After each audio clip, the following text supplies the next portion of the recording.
ഇന്ന് നോക്കാൻ പോകുന്ന ക്വസ്റ്റ്യൻ 2025 ജൂൺ 21 നടത്തിയ ലാബ് അസിസ്റ്റന്റ് എക്സാമിന്റെ ക്വസ്റ്റ്യൻ പേപ്പർ ആണ്. ക്വസ്റ്റ്യൻ പേപ്പർ കോഡ് വരുന്നത് 68/2025. ഒന്നാമത്തെ ക്വസ്റ്റ്യൻ, ബൂർബൺ രാജവംശം ഏത് രാഷ്ട്രവുമായി ബന്ധപ്പെട്ടിരിക്കുന്നു? Option A France, option B Russia, option C China, option D Rome. അത് ഓപ്ഷൻ എ ഫ്രാൻസ് ആണ് കേട്ടോ. ബൂർബൻ രാജവംശം ഏത് രാഷ്ട്രവുമായി ബന്ധപ്പെട്ടിരിക്കുന്നു എന്ന് ചോദിച്ചാല് അത് ഫ്രാൻസ് ആണ്. ഇനി ഫ്രാൻസ് ഭരിച്ച ലൂയി രാജാക്കന്മാരുടെ രാജവംശം അറിയപ്പെടുന്ന പേരാണ് ബൂർബൻ രാജവംശം എന്ന് അറിയപ്പെടുന്നത് കേട്ടോ. ഫ്രാൻസ് ഭരിച്ച ലൂയി രാജാക്കന്മാരുടെ വംശമാണ് ബൂർബൻ രാജവംശം എന്നറിയപ്പെടുന്നത്. അപ്പം ഒന്നാമത്തെ ക്വസ്റ്റ്യൻ, ബൂർബൻ രാജവംശം ഏത് രാഷ്ട്രവുമായി ബന്ധപ്പെട്ടിരിക്കുന്നു എന്ന് ചോദിച്ചാൽ അത് ഫ്രാൻസ് ആണ്. രണ്ടാമത്തെ ക്വസ്റ്റ്യൻ, തീവ്ര ദേശീയ പ്രസ്ഥാനത്തിന് ഉദാഹരണമായ പാൻസ്ലാവ് പ്രസ്ഥാനത്തിന് നേതൃത്വം നൽകിയ രാജ്യമാണ് ചോദിച്ചത്. ക്വസ്റ്റ്യൻ ക്യാൻസൽ ആണ് കേട്ടോ. എന്താണ് തീവ്ര ദേശീയ പ്രസ്ഥാനത്തിന് ഉദാഹരണമായ പാൻസ്ലാവ് പ്രസ്ഥാനത്തിന് നേതൃത്വം നൽകിയ രാജ്യം? ആ ക്വസ്റ്റ്യൻ ക്യാൻസൽ ആണ്. ഇനി എന്താണ് തീവ്ര ദേശീയത എന്ന് നോക്കാം. സാമ്രാജ്യത്വ മത്സരങ്ങളിൽ വിജയിക്കുന്നതിനായി യൂറോപ്യൻ രാജ്യങ്ങൾ സ്വീകരിച്ച പ്രധാന മാർഗം ഏതാണെന്ന് ചോദിച്ചാൽ അത് തീവ്ര ദേശീയതയാണ് കേട്ടോ. സാമ്രാജ്യത്വ മത്സരങ്ങളിൽ വിജയിക്കുന്നതിനായി യൂറോപ്യൻ രാജ്യങ്ങൾ സ്വീകരിച്ച പ്രധാന മാർഗം അതാണ് തീവ്ര ദേശീയത എന്ന് പറയുന്നത്. തീവ്ര ദേശീയതയിൽ അധിഷ്ഠിതമായി രൂപം കൊണ്ട പ്രസ്ഥാനങ്ങളാണ് ഏതൊക്കെയാണ്? പാൻ സ്ലാവ് പ്രസ്ഥാനം, പാൻ ജർമ്മൻ പ്രസ്ഥാനം, പ്രതികാര പ്രസ്ഥാനം. തീവ്ര ദേശീയതയിൽ അധിഷ്ഠിതമായി രൂപം കൊണ്ട പ്രസ്ഥാനങ്ങളാണ് പാൻ സ്ലാവ് പ്രസ്ഥാനം, പാൻ ജർമ്മൻ പ്രസ്ഥാനം, പ്രതികാര പ്രസ്ഥാനം. ഇനി പാൻ സ്ലാവ് പ്രസ്ഥാനം കിഴക്കൻ യൂറോപ്പിലെ സെർബിയ, ബൾഗേറിയ, ഗ്രീസ് തുടങ്ങിയ രാജ്യങ്ങളിലെ സ്ലാവ് വംശജരെ ഏകീകരിക്കുന്നതിനായി റഷ്യൻ സഹായത്തോടെ രൂപീകരിക്കപ്പെട്ട പ്രസ്ഥാനമാണ് പാൻ സ്ലാവ് പ്രസ്ഥാനം എന്ന് പറയുന്നത്. എന്താണ്? കിഴക്കൻ യൂറോപ്പിലെ സെർബിയ, ബൾഗേറിയ, ഗ്രീസ് തുടങ്ങിയ രാജ്യങ്ങളിലെ സ്ലാവ് വംശജരെ ഏകീകരിക്കുന്നതിനായി റഷ്യൻ സഹായത്തോടെ രൂപീകരിക്കപ്പെട്ട പ്രസ്ഥാനമാണ് പാൻ സ്ലാവ് പ്രസ്ഥാനം. ഇനി പാൻ ജർമ്മൻ പ്രസ്ഥാനം എന്താണെന്ന് നോക്കാം. അത് മധ്യ യൂറോപ്പിലും ബാൾക്കൻ മേഖലയിലും സ്വാധീനം ഉറപ്പിക്കുന്നതിനായി ട്യൂട്ടോണിക് വർഗക്കാരെ ഏകോപിപ്പിക്കുന്നതിനായി ജർമ്മനി ആരംഭിച്ച പ്രസ്ഥാനമാണ് പാൻ ജർമ്മൻ പ്രസ്ഥാനം കേട്ടോ. മധ്യ യൂറോപ്പിലും ബാൾക്കൻ മേഖലയിലും സ്വാധീനം ഉറപ്പിക്കുന്നതിനായി ട്യൂട്ടോണിക് വർഗക്കാരെ ഏകോപിപ്പിക്കുന്നതിനായി ജർമ്മൻ ആരംഭിച്ച പ്രസ്ഥാനമാണ് പാൻ ജർമ്മൻ പ്രസ്ഥാനം എന്നറിയപ്പെടുന്നത്. ഇനി പ്രതികാര പ്രസ്ഥാനം എന്താണ്? 1871 ജർമ്മനി ഫ്രാൻസിന്റെ പക്കൽ നിന്ന് കൈവശപ്പെടുത്തിയ അൽസൈസ്, ലോറൻസ് എന്നീ പ്രദേശങ്ങൾ തിരികെ പിടിക്കുന്നതിന് ഫ്രാൻസിന്റെ നേതൃത്വത്തിൽ ആരംഭിച്ച പ്രസ്ഥാനമാണ് പ്രതികാര പ്രസ്ഥാനം എന്ന് പറയുന്നത്. 1871 ജർമ്മനി ഫ്രാൻസിന്റെ പക്കൽ നിന്ന് കൈവശപ്പെടുത്തിയ അൽസൈസ്, ലോറൈൻ എന്നീ പ്രദേശങ്ങൾ തിരിച്ചു പിടിക്കുന്നതിന് ഫ്രാൻസിന്റെ നേതൃത്വത്തിൽ രൂപീകരിച്ച പ്രസ്ഥാനമാണ് പ്രതികാര പ്രസ്ഥാനം എന്ന് പറയുന്നത്. ഇനി മൂന്നാമത്തെ ക്വസ്റ്റ്യൻ, ആത്മവിദ്യാ സംഘം സ്ഥാപിച്ചത് ആര്? Option A Pandit KP Karuppan, option B Vagbhatananda, option C Vaikunda Swamikal, option D ചട്ടമ്പി സ്വാമികൾ. ആത്മവിദ്യാ സംഘം സ്ഥാപിച്ചത് ഓപ്ഷൻ ബി വാഗ്ഭടാനന്ദനാണ് കേട്ടോ. വാഗ്ഭടാനന്ദനാണ് ആത്മവിദ്യാ സംഘം സ്ഥാപിച്ചത്. എന്ന വർഷം എന്നാണ് ആത്മവിദ്യാ സംഘം എന്ന സംഘടന സ്ഥാപിച്ച വർഷം? 1917 കേട്ടോ. ഇനി ആത്മവിദ്യാ സംഘത്തിന്റെ ആശയങ്ങളെ കുറിച്ച് വിവരിക്കുന്ന കവിത ഏതാണ്? ആത്മവിദ്യാ സംഘത്തിന്റെ ആശയങ്ങളെ കുറിച്ച് വിവരിക്കുന്ന കവിത ചോദിച്ചാൽ അത് സ്വതന്ത്ര ചിന്താമണിയാണ് കേട്ടോ. സ്വതന്ത്ര ചിന്താമണി. സമത്വ സമാജ സ്ഥാപകൻ ആരാണ്? സമത്വ സമാജ സ്ഥാപകൻ അത് വൈകുണ്ഠ സ്വാമികളാണ് കേട്ടോ. ഇനി അരേ സമാജം സ്ഥാപിച്ചത് ആരാണ്? അരേ സമാജം അത് പണ്ഡിറ്റ് KP കറുപ്പനാണ്. പണ്ഡിറ്റ് KP കറുപ്പൻ. ഇനി നാലാമത്തെ ക്വസ്റ്റ്യൻ, ചേരുംപടി ചേർക്കുക. ഇന്ത്യൻ നാഷണൽ ആർമി ആരാണ് സ്ഥാപിച്ചത്? Indian national army rash Bihari boss ആണ് കേട്ടോ. ഇന്ത്യൻ നാഷണൽ ആർമി സ്ഥാപിച്ചത് റാഷ് ബിഹാരി ബോസ് ആണ്. ഇനി ഇന്ത്യൻ റിപ്പബ്ലിക്കൻ ആർമി ആരാണ് സ്ഥാപകൻ? ഇന്ത്യൻ റിപ്പബ്ലിക്കൻ ആർമി സ്ഥാപിച്ചത് ആരാണ്? അത് സൂര്യസെൻ ആണ്. Indian Republican army Surya Sen. ഇനി സ്വരാജ് പാർട്ടി സ്ഥാപിച്ചത് ആരാണ്? സ്വരാജ് പാർട്ടി അത് CR ദാസ് ആണ് കേട്ടോ. CR ദാസ് ആണ്.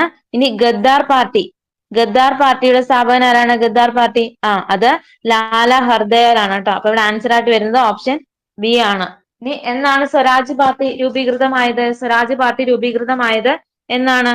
1923. സ്വരാജ് പാർട്ടിക്ക് രൂപം നൽകിയവരാണ് CR ദാസും മോത്തിലാൽ നെഹ്റുവും. ആരൊക്കെയാണ്? CR ദാസും മോത്തിലാൽ നെഹ്റു. അഭിനവ ഭാരത സൊസൈറ്റി സ്ഥാപകൻ ആരൊക്കെയാണ്? ആരാണ് അഭിനവ് ഭാരത സൊസൈറ്റി സ്ഥാപിച്ചത്? അത് VD സവർക്കർ ആണ്. അഭിനവ് ഭാരത സൊസൈറ്റി സ്ഥാപിച്ചത് VD സവർക്കർ ആണ്.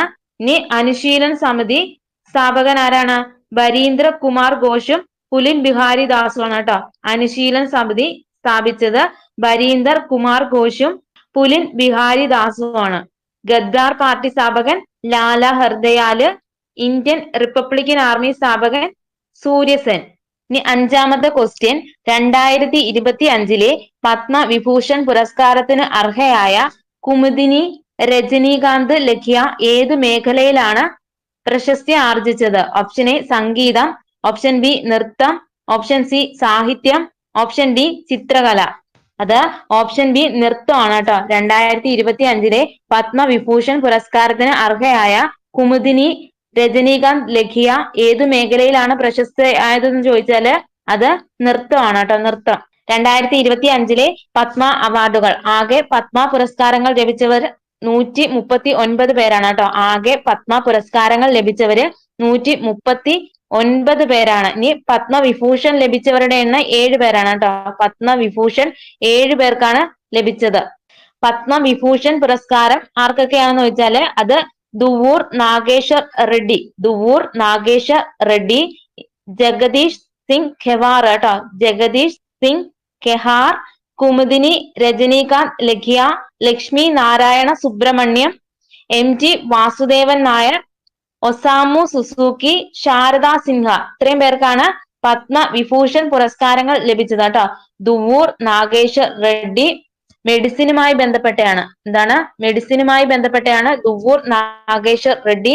ഇനി ജഗദീഷ് സിംഗ് കെഹാർ അത് പബ്ലിക് അഫയേഴ്സ് ആണ് കേട്ടോ. ബന്ധപ്പെട്ട മേഖല ചോദിച്ചാല് പബ്ലിക് അഫയേഴ്സ് ആണ്. ഇനി കുമുദിനി രജനീകാന്ത് ലഖിയ കലയുമായി ബന്ധപ്പെട്ടാണ് കേട്ടോ. കഥക് കലാകാരിയാണ്, കഥക് കലാകാരിയാണ്. ഇനി ലക്ഷ്മി നാരായണ സുബ്രഹ്മണ്യം അതും കലയുമായി ബന്ധപ്പെട്ടാണ്. ബന്ധപ്പെട്ട മേഖല വയലിനിസ്റ്റ് ആണ് കേട്ടോ. ലക്ഷ്മി നാരായണ സുബ്രഹ്മണ്യം കലയാണ്, വയലിനിസ്റ്റ് ആണ് കേട്ടോ. MG വാസുദേവൻ നായർക്ക് മരണാനന്തര ബഹുമതിയാണ് സാഹിത്യവും വിദ്യാഭ്യാസവും കേട്ടോ. സാഹിത്യവും വിദ്യാഭ്യാസവും. ഇനി ഒസാമു സുസൂക്കി മരണാനന്തര കിട്ടിയതാണ് വ്യാപാര വ്യവസായമാണ് കേട്ടോ. ഒസാമു സുസൂക്കി മരണാനന്തരമാണ് അവാർഡ് കിട്ടിയത്. വ്യാപാര വ്യവസായവുമായി ബന്ധപ്പെട്ട മേഖലയാണ്. ഇനി ശാരദ സിൻഹ അതും കലയുമായി ബന്ധപ്പെട്ടതാണ്, ഗായികയാണ് കേട്ടോ. ഇനി അടുത്ത ക്വസ്റ്റ്യൻ, ആറാമത്തെ ക്വസ്റ്റ്യൻ, താഴെ പറയുന്നവയിൽ ശരിയായ പ്രസ്താവനകൾ തിരഞ്ഞെടുക്കുക. ഒന്നാമത്തെ പ്രസ്താവന, നീലം കർഷകരുമായി ബന്ധപ്പെട്ട് ഗാന്ധിജി നടത്തിയ സമരമായിരുന്നു ചമ്പാരൻ സത്യാഗ്രഹം. രണ്ടാമത്തെ പ്രസ്താവന, കർഷക തൊഴിലാളികളുമായി ബന്ധപ്പെട്ട് ഗാന്ധിജി നടത്തിയ സമരമായിരുന്നു അഹമ്മദാബാദിലെ സത്യാഗ്രഹം. മൂന്നാമത്തെ പ്രസ്താവന, തുണിമിൽ തൊഴിലാളികളുടെ പ്രശ്ന പരിഹാരമായിരുന്നു ഗാന്ധിജി നടത്തിയ ഖേദ സത്യാഗ്രഹത്തിന്റെ ലക്ഷ്യം. നാലാമത്തെ പ്രസ്താവന, സിവിൽ നിയമലംഘന പ്രസ്ഥാനവുമായി ബന്ധപ്പെട്ട് ഗാന്ധിജി സമ്പൂർണ്ണ മദ്യനിരോധനം നടപ്പാക്കാൻ ആവശ്യപ്പെട്ടു. അപ്പോൾ ഇവിടെ ആൻസർ ആയിട്ട് വരുന്നത് ഓപ്ഷൻ ഡി ആണ്. 1ഉം 4ഉം മാത്രമാണ് ശരിയായിട്ടുള്ളത് കേട്ടോ. നീലം കർഷകരുമായി ബന്ധപ്പെട്ട് ഗാന്ധിജി നടത്തിയ സമരമായിരുന്നു ചമ്പാരൻ സത്യാഗ്രഹം. സിവിൽ നിയമലംഘന പ്രസ്ഥാനവുമായി ബന്ധപ്പെട്ട് ഗാന്ധിജി സമ്പൂർണ്ണ മദ്യനിരോധനം നടപ്പിലാക്കാൻ ആവശ്യപ്പെട്ടു. ഇനി ഗാന്ധിജി ഇന്ത്യയിൽ തന്റെ പൊതുപ്രവർത്തനം ആരംഭിക്കാൻ ഇടയായ സംഭവം ഏതാണ്? ഗാന്ധിജി ഇന്ത്യയിൽ തന്റെ പൊതുപ്രവർത്തനം ആരംഭിക്കാൻ ഇടയായ സംഭവം ചോദിച്ചാല് അത് ചമ്പാരനിലെ നീലം കർഷകരുടെ സമരമാണ് കേട്ടോ. ചമ്പാരനിലെ നീലം കർഷകരുടെ സമരമാണ്. ഇനി ചമ്പാരനിലെ നീലം കർഷകരുടെ സമരം നടന്ന പ്രദേശം എവിടെയാണ്? അതെവിടെയാണ്? അത് ബീഹാർ ആണ് കേട്ടോ. 1917 ബീഹാറിലാണ് കേട്ടോ. ഇനി അഹമ്മദാബാദിലെ തുണിമിൽ സമരം എവിടെയാണ്?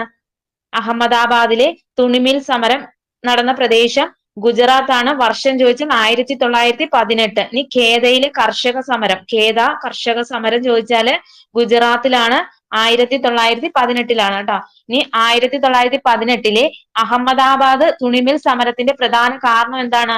അത് പ്ലേഗ് ബോണസ് ആണ് കേട്ടോ. 1918 അഹമ്മദാബാദ് തുണിമിൽ സമരത്തിന്റെ പ്രധാന കാരണം എന്താണെന്ന് ചോദിച്ചാല് അത് പ്ലേഗ് ബോണസ് ആണ് കേട്ടോ. ഇനി ഖേദ സമരം നടന്നത് 1918 വരൾച്ചയും കൃഷിനാശവും മൂലം ദുരിതത്തിലായിരുന്ന കർഷകരിൽ നിന്ന് നികുതി പിരിക്കാനുള്ള അധികാരികളുടെ നയമാണ് ഖേദ കർഷക സമരത്തിന്റെ പ്രധാന കാരണം. ഒന്നുകൂടെ പറയാം. വരൾച്ചയും കൃഷിനാശവും മൂലം ദുരിതത്തിലായിരുന്ന കർഷകരിൽ നിന്ന് നികുതി പിരിക്കാനുള്ള അധികാരികളുടെ നയമാണ് ഖേദ കർഷക സമരത്തിന്റെ പ്രധാന കാരണം.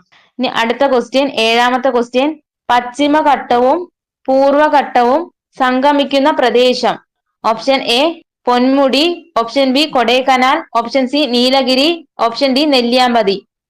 അത് ഓപ്ഷൻ സി നീലഗിരിയാണ്. പശ്ചിമഘട്ടവും പൂർവഘട്ടവും സംഗമിക്കുന്ന പ്രദേശമാണ് നീലഗിരി.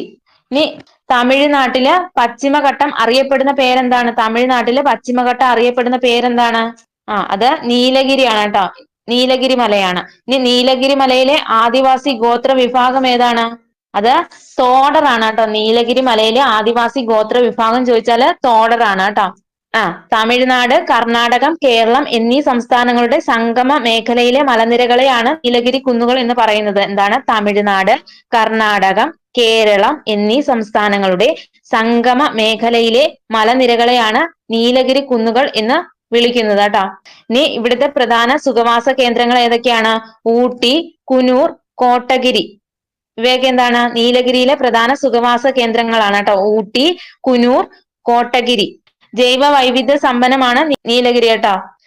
ജൈവ വൈവിധ്യ സമ്പന്നമായ നീലഗിരിയാണ് ഇന്ത്യയിലെ ആദ്യത്തെ ജൈവ മണ്ഡല ഉദ്യാനം എന്നറിയപ്പെടുന്നത്. എന്താണ്?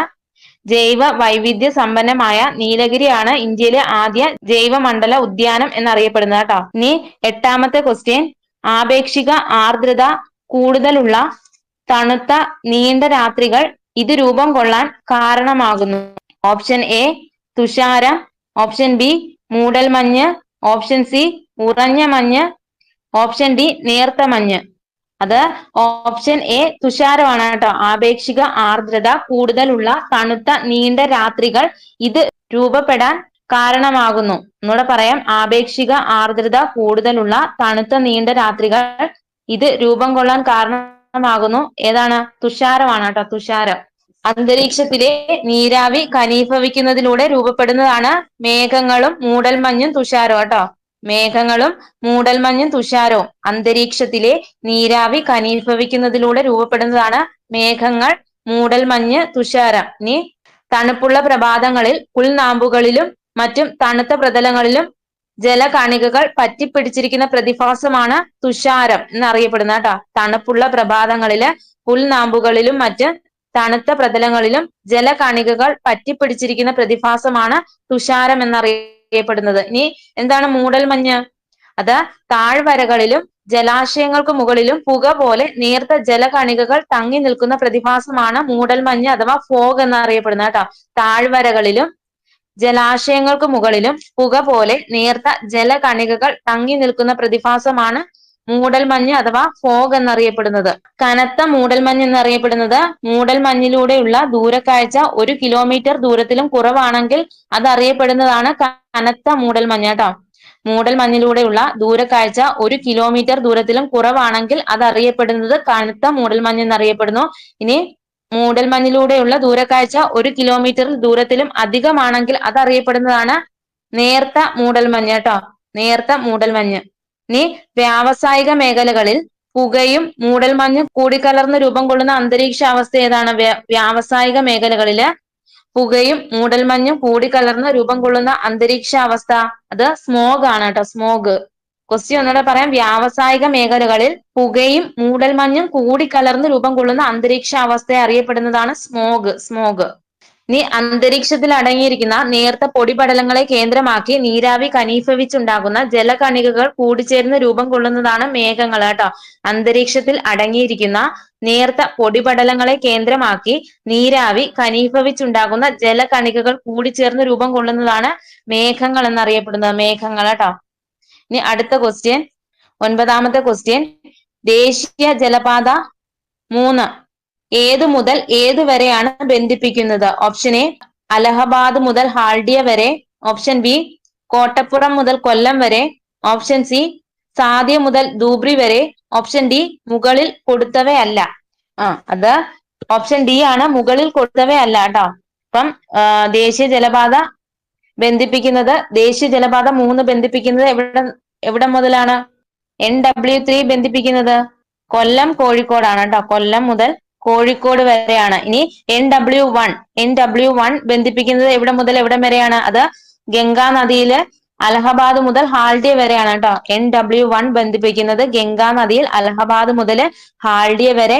NW2 ബന്ധിപ്പിക്കുന്നത് ബ്രഹ്മപുത്ര നദിയിൽ സാദിയ മുതൽ ധൂബ്രി വരെ കേട്ടോ. സാദിയ മുതൽ ധൂബ്രി വരെയാണ്. ഇനി NW3 കൊല്ലം കോഴിക്കോട്.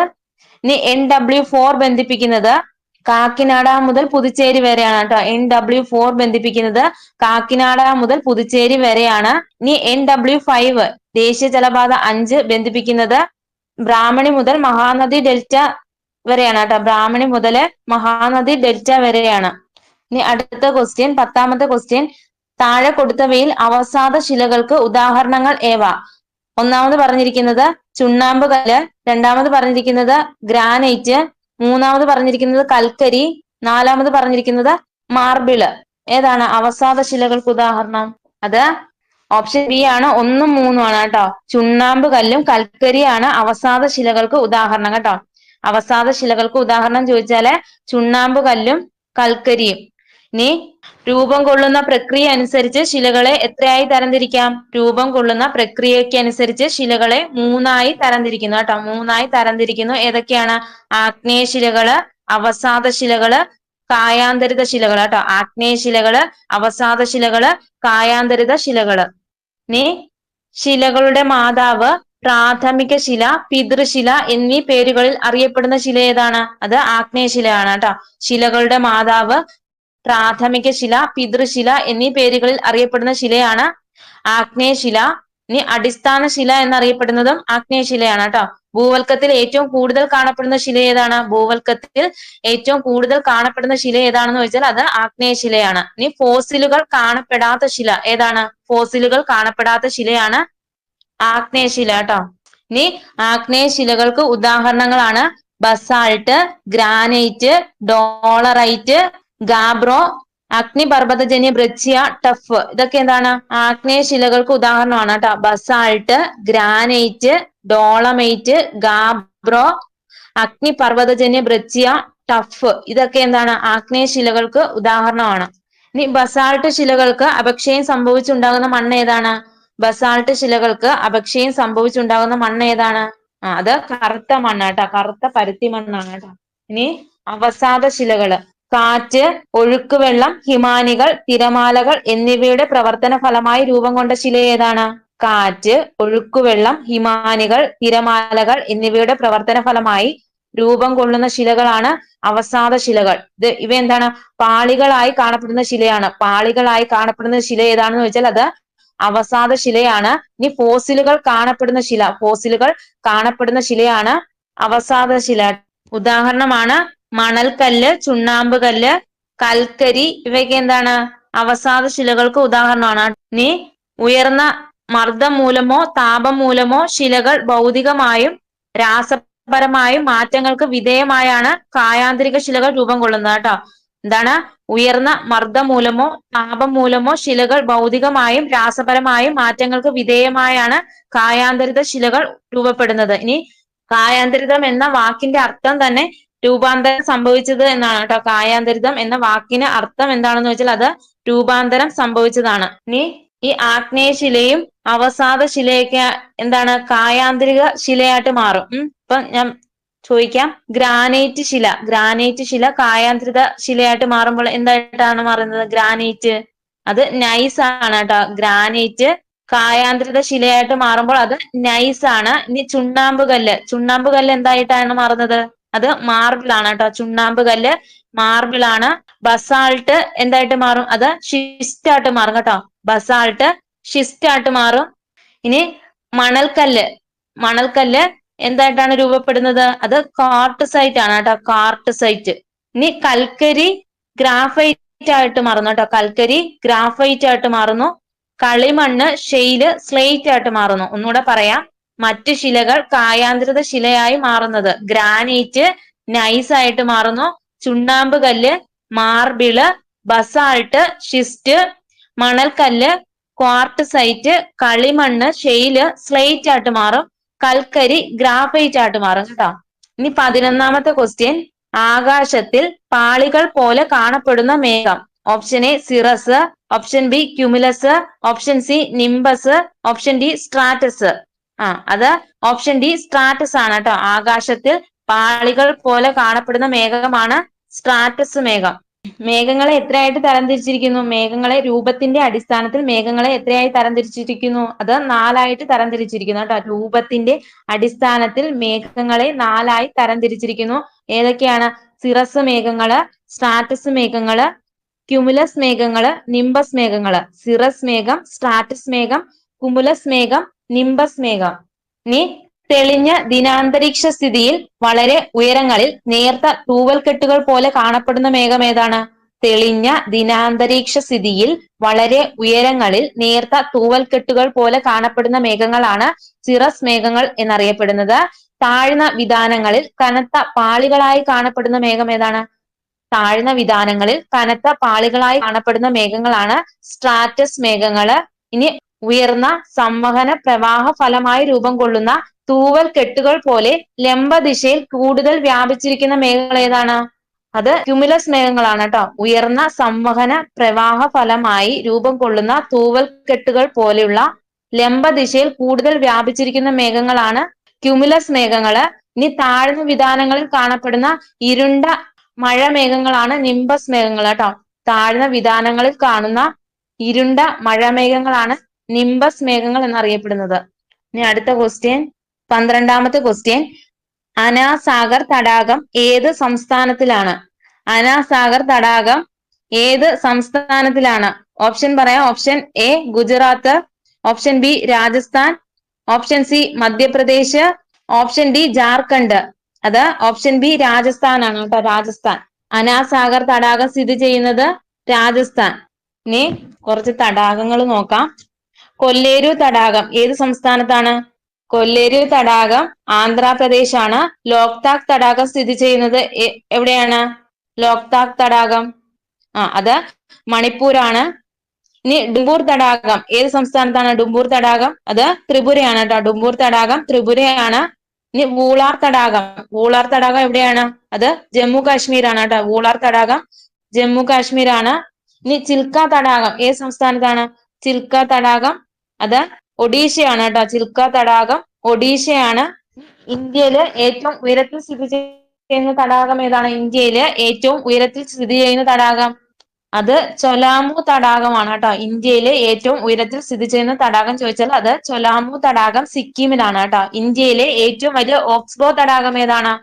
ഇന്ത്യയിലെ ഏറ്റവും വലിയ ഓക്സ്ബോ തടാകം ചോദിച്ചാല് അത് കൺവർ തടാകമാണ് കേട്ടോ. ഇന്ത്യയിലെ ഏറ്റവും വലിയ ഓക്സ്ബോ തടാകം അത് കൺവർ തടാകമാണ് കേട്ടോ. ഇന്ത്യയിലെ ഏറ്റവും വലിയ ലവണ തടാകം ഏതാണ്? ഇന്ത്യയിലെ ഏറ്റവും വലിയ ലവണ തടാകം ചോദിച്ചാൽ ഏതാണ്? അത് ചിൽക്ക തടാകമാണ്. ഇന്ത്യയിലെ ഏറ്റവും വലിയ ലവണ തടാകമാണ് ചിൽക്ക തടാകം. ഇനി ഇന്ത്യയിൽ ലവണത്വം ഏറ്റവും കൂടിയ തടാകം ചോദിച്ചാൽ അത് സാമ്പാർ തടാകമാണ് കേട്ടോ.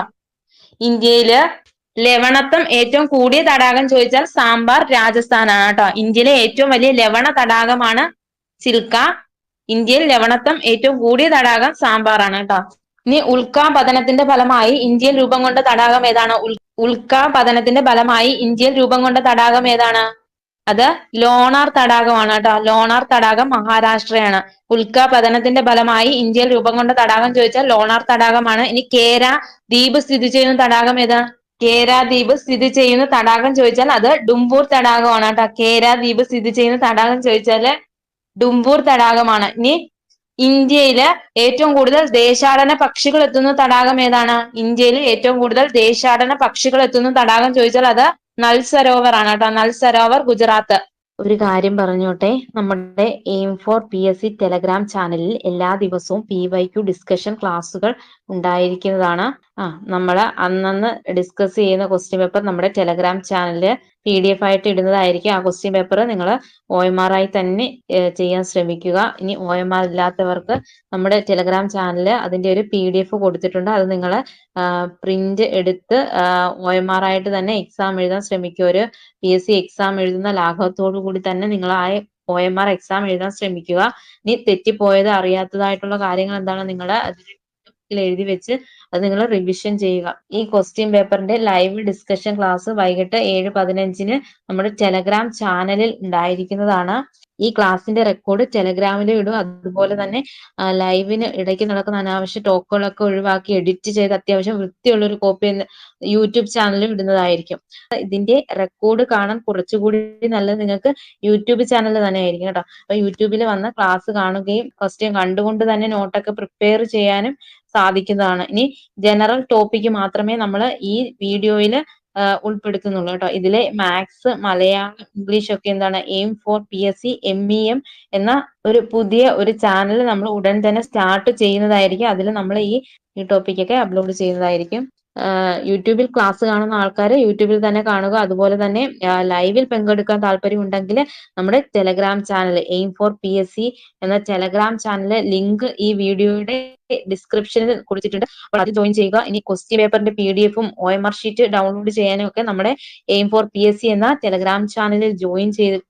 ഇനി കൂടുതൽ അപ്ഡേഷൻ ഒക്കെ ലഭിക്കാൻ വേണ്ടിയിട്ട് നിങ്ങൾ നമ്മുടെ ടെലഗ്രാം ചാനലിൽ ജോയിൻ ചെയ്യുക. ഇനി യൂട്യൂബ് ചാനൽ ഒന്ന് സബ്സ്ക്രൈബ് ചെയ്യുക. നോട്ടിഫിക്കേഷൻ ഒക്കെ എനേബിൾ ചെയ്ത് വെക്കുക കേട്ടോ. അപ്പം ഇത്രയേ ഉള്ളൂ. ഇനി 13ാമത്തെ ക്വസ്റ്റ്യൻ, ദക്ഷിണേന്ത്യയിലെ ആദ്യത്തെ ഇരുമ്പുരുക്ക് വ്യവസായശാല ഏത്? അത് option C Visvesvaraya iron and steel work limited ആണ് കേട്ടോ. Visvesvaraya iron and steel works limited ആണ് ദക്ഷിണേന്ത്യയിലെ ആദ്യത്തെ ഇരുമ്പുരുക്ക് വ്യവസായശാല. ഇനി ടാറ്റ ഇരുമ്പുരുക്ക് കമ്പനി എവിടെയാണ്? ടിസ്കോ സ്ഥിതി ചെയ്യുന്ന സ്ഥലം എവിടെയാണ്? ടാറ്റ ഇരുമ്പുരുക്ക് കമ്പനി അഥവാ ടിസ്കോ സ്ഥിതി ചെയ്യുന്ന സ്ഥലം ജംഷഡ്പൂർ, ജാർഖണ്ഡ് ആണ് കേട്ടോ. സവിശേഷത എന്താണ്? ഏറ്റവും വലിയ സ്വകാര്യ മേഖല ഇരുമ്പുരുക്ക് വ്യവസായശാലയാണ് ടിസ്കോ കേട്ടോ. ഏറ്റവും വലിയ സ്വകാര്യ മേഖല ഇരുമ്പുരുക്ക് വ്യവസായശാലയാണ് ടിസ്കോ. ഇനി പൊതുമേഖലയിലെ ആദ്യ ഇരുമ്പുരുക്ക് വ്യവസായശാല ഏതാണ്? പൊതുമേഖലയിലെ ആദ്യ ഇരുമ്പുരുക്ക് വ്യവസായശാല ചോദിച്ചാൽ അത് ഇന്ത്യൻ അയൺ ആൻഡ് സ്റ്റീൽ കമ്പനിയാണ് കേട്ടോ. Indian iron and steel company സ്ഥിതി ചെയ്യുന്നത് പശ്ചിമ ബംഗാളാണ്. സ്ഥിതി ചെയ്യുന്നത് പശ്ചിമ ബംഗാൾ. ഇനി ദക്ഷിണേന്ത്യയിലെ ആദ്യത്തെ ഇരുമ്പുരുക്ക് വ്യവസായശാല എവിടെയാണെന്ന് ചോദിച്ചാല് അത് Visvesvaraya iron and steel works limited, Bhadravati, Karnataka കേട്ടോ. ദക്ഷിണേന്ത്യയിലെ ആദ്യത്തെ ഇരുമ്പുരുക്ക് വ്യവസായശാല ചോദിച്ചാല് അത് Visvesvaraya iron and steel work limited, Bhadravati, Karnataka. ഇനി 14ാമത്തെ ക്വസ്റ്റ്യൻ, ആഗോളവൽക്കരണം എന്നതുകൊണ്ട് അർത്ഥമാക്കുന്നത് എന്താണ്? ഓപ്ഷൻ എ രാജ്യങ്ങൾ തമ്മിലുള്ള ദ്രുത സംയോജന പ്രക്രിയയാണ്. ഓപ്ഷൻ ബി രാജ്യങ്ങൾക്കിടയിൽ കൂടുതൽ സാധനങ്ങളുടെയും സേവനങ്ങളുടെയും നിക്ഷേപവും സാങ്കേതിക വിദ്യയും നീങ്ങുന്നു. ഓപ്ഷൻ സി ലോകത്തിലെ മിക്ക പ്രദേശങ്ങളും പരസ്പരം അടുത്ത ബന്ധം പുലർത്തുന്നു. ഓപ്ഷൻ ഡി മുകളിൽ പറഞ്ഞവയെല്ലാം. അപ്പം ഇവിടെ ആൻസർ ആയിട്ട് വരുന്ന ഓപ്ഷൻ ഡി മുകളിൽ പറഞ്ഞവയെല്ലാം ആണ് കേട്ടോ. ആഗോളവൽക്കരണം എന്നതുകൊണ്ട് അർത്ഥമാക്കുന്നത് എന്താണ്? രാജ്യങ്ങൾ തമ്മിലുള്ള ദ്രുത സംയോജന പ്രക്രിയയാണ്. രാജ്യങ്ങൾക്കിടയിൽ കൂടുതൽ സാധനങ്ങളുടെയും സേവനങ്ങളുടെയും നിക്ഷേപവും സാങ്കേതിക വിദ്യയും നീങ്ങുന്നു. ലോകത്തിലെ മിക്ക പ്രദേശങ്ങളും പരസ്പരം അടുത്ത ബന്ധം പുലർത്തുന്നു. ഇനി 15ാമത്തെ ക്വസ്റ്റ്യൻ, വികേന്ദ്രീകൃത ആസൂത്രണത്തിന് തുടക്കം കുറിച്ച പഞ്ചവത്സര പദ്ധതി ഏത്? വികേന്ദ്രീകൃത ആസൂത്രണത്തിന് തുടക്കം കുറിച്ച പഞ്ചവത്സര പദ്ധതി ഏത്? അത് ഓപ്ഷൻ എ 9ാം പഞ്ചവത്സര പദ്ധതിയാണ്. ഏതാണ്? 9ാം പഞ്ചവത്സര പദ്ധതിയാണ്. ഇനി 1ാം പഞ്ചവത്സര പദ്ധതിയുടെ ലക്ഷ്യം എന്താണ്? അത് കാർഷിക മേഖലയുടെ സമഗ്ര വികസനമാണ് കേട്ടോ. 1ാം പഞ്ചവത്സര പദ്ധതിയുടെ ലക്ഷ്യം ചോദിച്ചാല് കാർഷിക മേഖലയുടെ സമഗ്ര വികസനമാണ്. 2ാം പഞ്ചവത്സര പദ്ധതി വ്യാവസായിക വികസനമാണ് കേട്ടോ. 2ാം പഞ്ചവത്സര പദ്ധതി വ്യാവസായിക വികസനം. 3ാം പഞ്ചവത്സര പദ്ധതി ലക്ഷ്യം ഭക്ഷ്യ സ്വയം പര്യാപ്തത, സമ്പദ്ഘടനയുടെ സ്വയം പര്യാപ്തത. 3ാം പഞ്ചവത്സര പദ്ധതിയുടെ ലക്ഷ്യം ഭക്ഷ്യ സ്വയം പര്യാപ്തത, സമ്പദ്ഘടനയുടെ സ്വയം പര്യാപ്തത. ഇനി 4ാം പഞ്ചവത്സര പദ്ധതിയുടെ പ്രധാന ലക്ഷ്യം എന്താണ്? സ്ഥിരതയോടുകൂടിയ വളർച്ച, സ്വാശ്രയത്വം. എന്താണ്? സ്ഥിരതയോടുകൂടിയ വളർച്ച, സ്വാശ്രയത്വം. ഇനി 5ാം പഞ്ചവത്സര പദ്ധതിയുടെ ലക്ഷ്യം ദാരിദ്ര്യ നിർമ്മാർജ്ജനമാണ് കേട്ടോ. 5ാം പഞ്ചവത്സര പദ്ധതിയുടെ ലക്ഷ്യം ദാരിദ്ര്യ നിർമ്മാർജ്ജനമാണ്. 6ാം പഞ്ചവത്സര പദ്ധതിയുടെ ലക്ഷ്യം എന്താണ്? കാർഷിക വ്യാവസായിക മേഖലകളുടെ അടിസ്ഥാന സൗകര്യങ്ങൾ മെച്ചപ്പെടുത്തൽ. എന്താണ്? കാർഷിക വ്യാവസായിക മേഖലകളുടെ അടിസ്ഥാന സൗകര്യങ്ങൾ മെച്ചപ്പെടുത്തൽ. ഇനി 7ാം പഞ്ചവത്സര പദ്ധതിയുടെ ലക്ഷ്യം ആധുനികവൽക്കരണം, തൊഴിലവസരങ്ങളുടെ വർധനവ്. എന്താണ്? ആധുനികവൽക്കരണം, തൊഴിലവസരങ്ങളുടെ വർധനവ്. ഇനി 8ാം പഞ്ചവത്സര പദ്ധതിയുടെ ലക്ഷ്യമാണ് മാനവശേഷി വികസനം. എന്താണ്? മാനവശേഷി വികസനം. 9ാം പഞ്ചവത്സര പദ്ധതിയുടെ ലക്ഷ്യം ഗ്രാമീണ വികസനവും വികേന്ദ്രീകൃത ആസൂത്രണവും. ഇനി 10ാം പഞ്ചവത്സര പദ്ധതിയുടെ ലക്ഷ്യം ചോദിച്ചാൽ അത് മൂലധന നിക്ഷേപം വർദ്ധിപ്പിക്കുക. എന്താണ്? മൂലധന നിക്ഷേപം വർദ്ധിപ്പിക്കുക. 11ാം പഞ്ചവത്സര പദ്ധതിയുടെ ലക്ഷ്യം മുഴുവൻ ജനവിഭാഗങ്ങളുടെയും സമഗ്ര വികസനം. എന്താണ്? മുഴുവൻ ജനവിഭാഗങ്ങളുടെയും സമഗ്ര വികസനം. 12ാം പഞ്ചവത്സര പദ്ധതിയുടെ ലക്ഷ്യമാണ് സുസ്ഥിര വികസനം. 16ാമത്തെ ക്വസ്റ്റ്യൻ, ഹരിത വിപ്ലവത്തിനെ കുറിച്ചുള്ള താഴെ പറയുന്ന പ്രസ്താവനകളിൽ ശരിയായത് ഏത്? ഒന്നാമത്തെ പ്രസ്താവന, അത്യുൽപാദന ശേഷിയുള്ള വിത്തിനങ്ങൾ ഉപയോഗിക്കുക. രണ്ടാമത്തെ പ്രസ്താവന, ഭക്ഷ്യധാന്യ ഉൽപാദനത്തിൽ വിദേശ ആശ്രയത്വം നേടിയെടുക്കുക. മൂന്നാമത്തെ പ്രസ്താവന, ആധുനിക ജലസേചന സൗകര്യങ്ങൾ ഉപയോഗപ്പെടുത്തുക. ആൻസർ ആയിട്ട് വരുന്നത് ഓപ്ഷൻ സി ആണ്. 1, 3 ആണ് ശരിയായിട്ടുള്ളത് കേട്ടോ. ഏതൊക്കെയാണ്? അത്യുൽപാദന ശേഷിയുള്ള വിത്തിനങ്ങൾ ഉപയോഗിക്കുക, ആധുനിക ജലസേചന സൗകര്യങ്ങൾ ഉപയോഗപ്പെടുത്തുക. എന്താണ് ഹരിത വിപ്ലവത്തിന്റെ പ്രത്യേകത? അത്യുൽപാദന ശേഷിയുള്ള വിത്തിനങ്ങളുടെ ഉപയോഗം, രാസവളങ്ങളും കീടനാശിനികളുടെയും ഉപയോഗം, മെച്ചപ്പെട്ട വർദ്ധിച്ച ജലസേചന സൗകര്യം, കുറഞ്ഞ പലിശ നിരക്കിൽ കർഷകർക്ക് വായ്പ ലഭ്യമാക്കൽ. ഇതൊക്കെ എന്താണ്? ഹരിത വിപ്ലവത്തിന്റെ പ്രത്യേകതയാണ് കേട്ടോ. ഒന്നുകൂടെ പറയാം. അത്യുൽപാദന ശേഷിയുള്ള വിത്തിനങ്ങളുടെ ഉപയോഗം, രാസവളങ്ങളും കീടനാശിനികളുടെയും ഉപയോഗം, മെച്ചപ്പെട്ട വർദ്ധിച്ച ജലസേചന സൗകര്യം, കുറഞ്ഞ പലിശ നിരക്കിൽ കർഷകർക്ക് വായ്പ ലഭ്യമാക്കൽ. ഇതൊക്കെ എന്താണ്? ഹരിത വിപ്ലവത്തിന്റെ പ്രധാന പ്രത്യേകതയാണ് കേട്ടോ.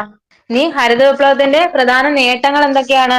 അത് ഭക്ഷ്യധാന്യങ്ങളുടെ ഉൽപാദനം വർദ്ധിക്കുകയും ഇന്ത്യ ഭക്ഷ്യധാന്യങ്ങളിൽ സ്വയം പര്യാപ്തത നേടുകയും ചെയ്തു. ഭക്ഷ്യധാന്യങ്ങളുടെ ഉൽപാദനം വർദ്ധിക്കുകയും ഇന്ത്യ ഭക്ഷ്യധാന്യങ്ങളിൽ സ്വയം പര്യാപ്തത നേടുകയും ചെയ്തു. ഇറക്കുമതിയിലും ഭക്ഷ്യ സഹായത്തിലുമുള്ള ആശ്രയത്വം കുറഞ്ഞു. എന്താണ്? ഇറക്കുമതിയിലും ഭക്ഷ്യ സഹായത്തിലുമുള്ള ആശ്രയത്വം കുറഞ്ഞു. കാർഷിക മേഖലയിലെ ഉയർന്ന ഉൽപാദനം വിപണന മിച്ചം സൃഷ്ടിച്ചു. ഭക്ഷ്യധാന്യങ്ങളുടെ വില കുറഞ്ഞു.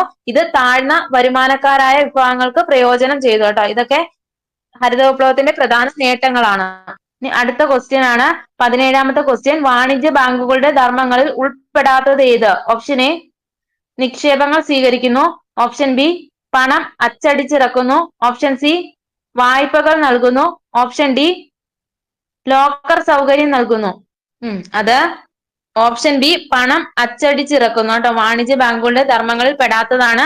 അത് ഓപ്ഷൻ ബി ആണ്, പണം അച്ചടിച്ചിറക്കുന്നു. ഇനി വാണിജ്യ ബാങ്കുകളുടെ ധർമ്മങ്ങളിൽ ഉൾപ്പെടുന്നത് ഏതൊക്കെയാണ്? നിക്ഷേപങ്ങൾ സ്വീകരിക്കുന്നു, വായ്പകൾ നൽകുന്നു, ലോക്കർ സൗകര്യം നൽകുന്നു. ഇനി വാണിജ്യ ബാങ്കുകൾ എന്താണെന്ന് നോക്കാം. ബാങ്കിംഗ് മേഖലയിലെ പഴക്കം ചെന്നതും ധാരാളം ശാഖകൾ ഉള്ളതുമായ സംവിധാനമാണ് വാണിജ്യ ബാങ്കുകൾ. എന്താണ്? ബാങ്കിംഗ് മേഖലയിലെ പഴക്കം ചെന്നതും ധാരാളം ശാഖകൾ ഉള്ളതുമായ സംവിധാനമാണ് വാണിജ്യ ബാങ്കുകൾ. ഇനി വാണിജ്യ ആവശ്യങ്ങൾക്കായി പണം കടം കൊടുക്കുകയും നിക്ഷേപം സ്വീകരിക്കുകയും ചെയ്യുന്ന ബാങ്കുകളാണ് കേട്ടോ. വാണിജ്യ ആവശ്യങ്ങൾക്കായി പണം കടം കൊടുക്കുകയും നിക്ഷേപം സ്വീകരിക്കുകയും ചെയ്യുന്ന ബാങ്കുകളാണ് വാണിജ്യ ബാങ്കുകൾ. ഇനി ബാങ്കുകൾ സ്വീകരിക്കുന്ന പ്രധാന നിക്ഷേപങ്ങൾ ഏതൊക്കെയാണ്?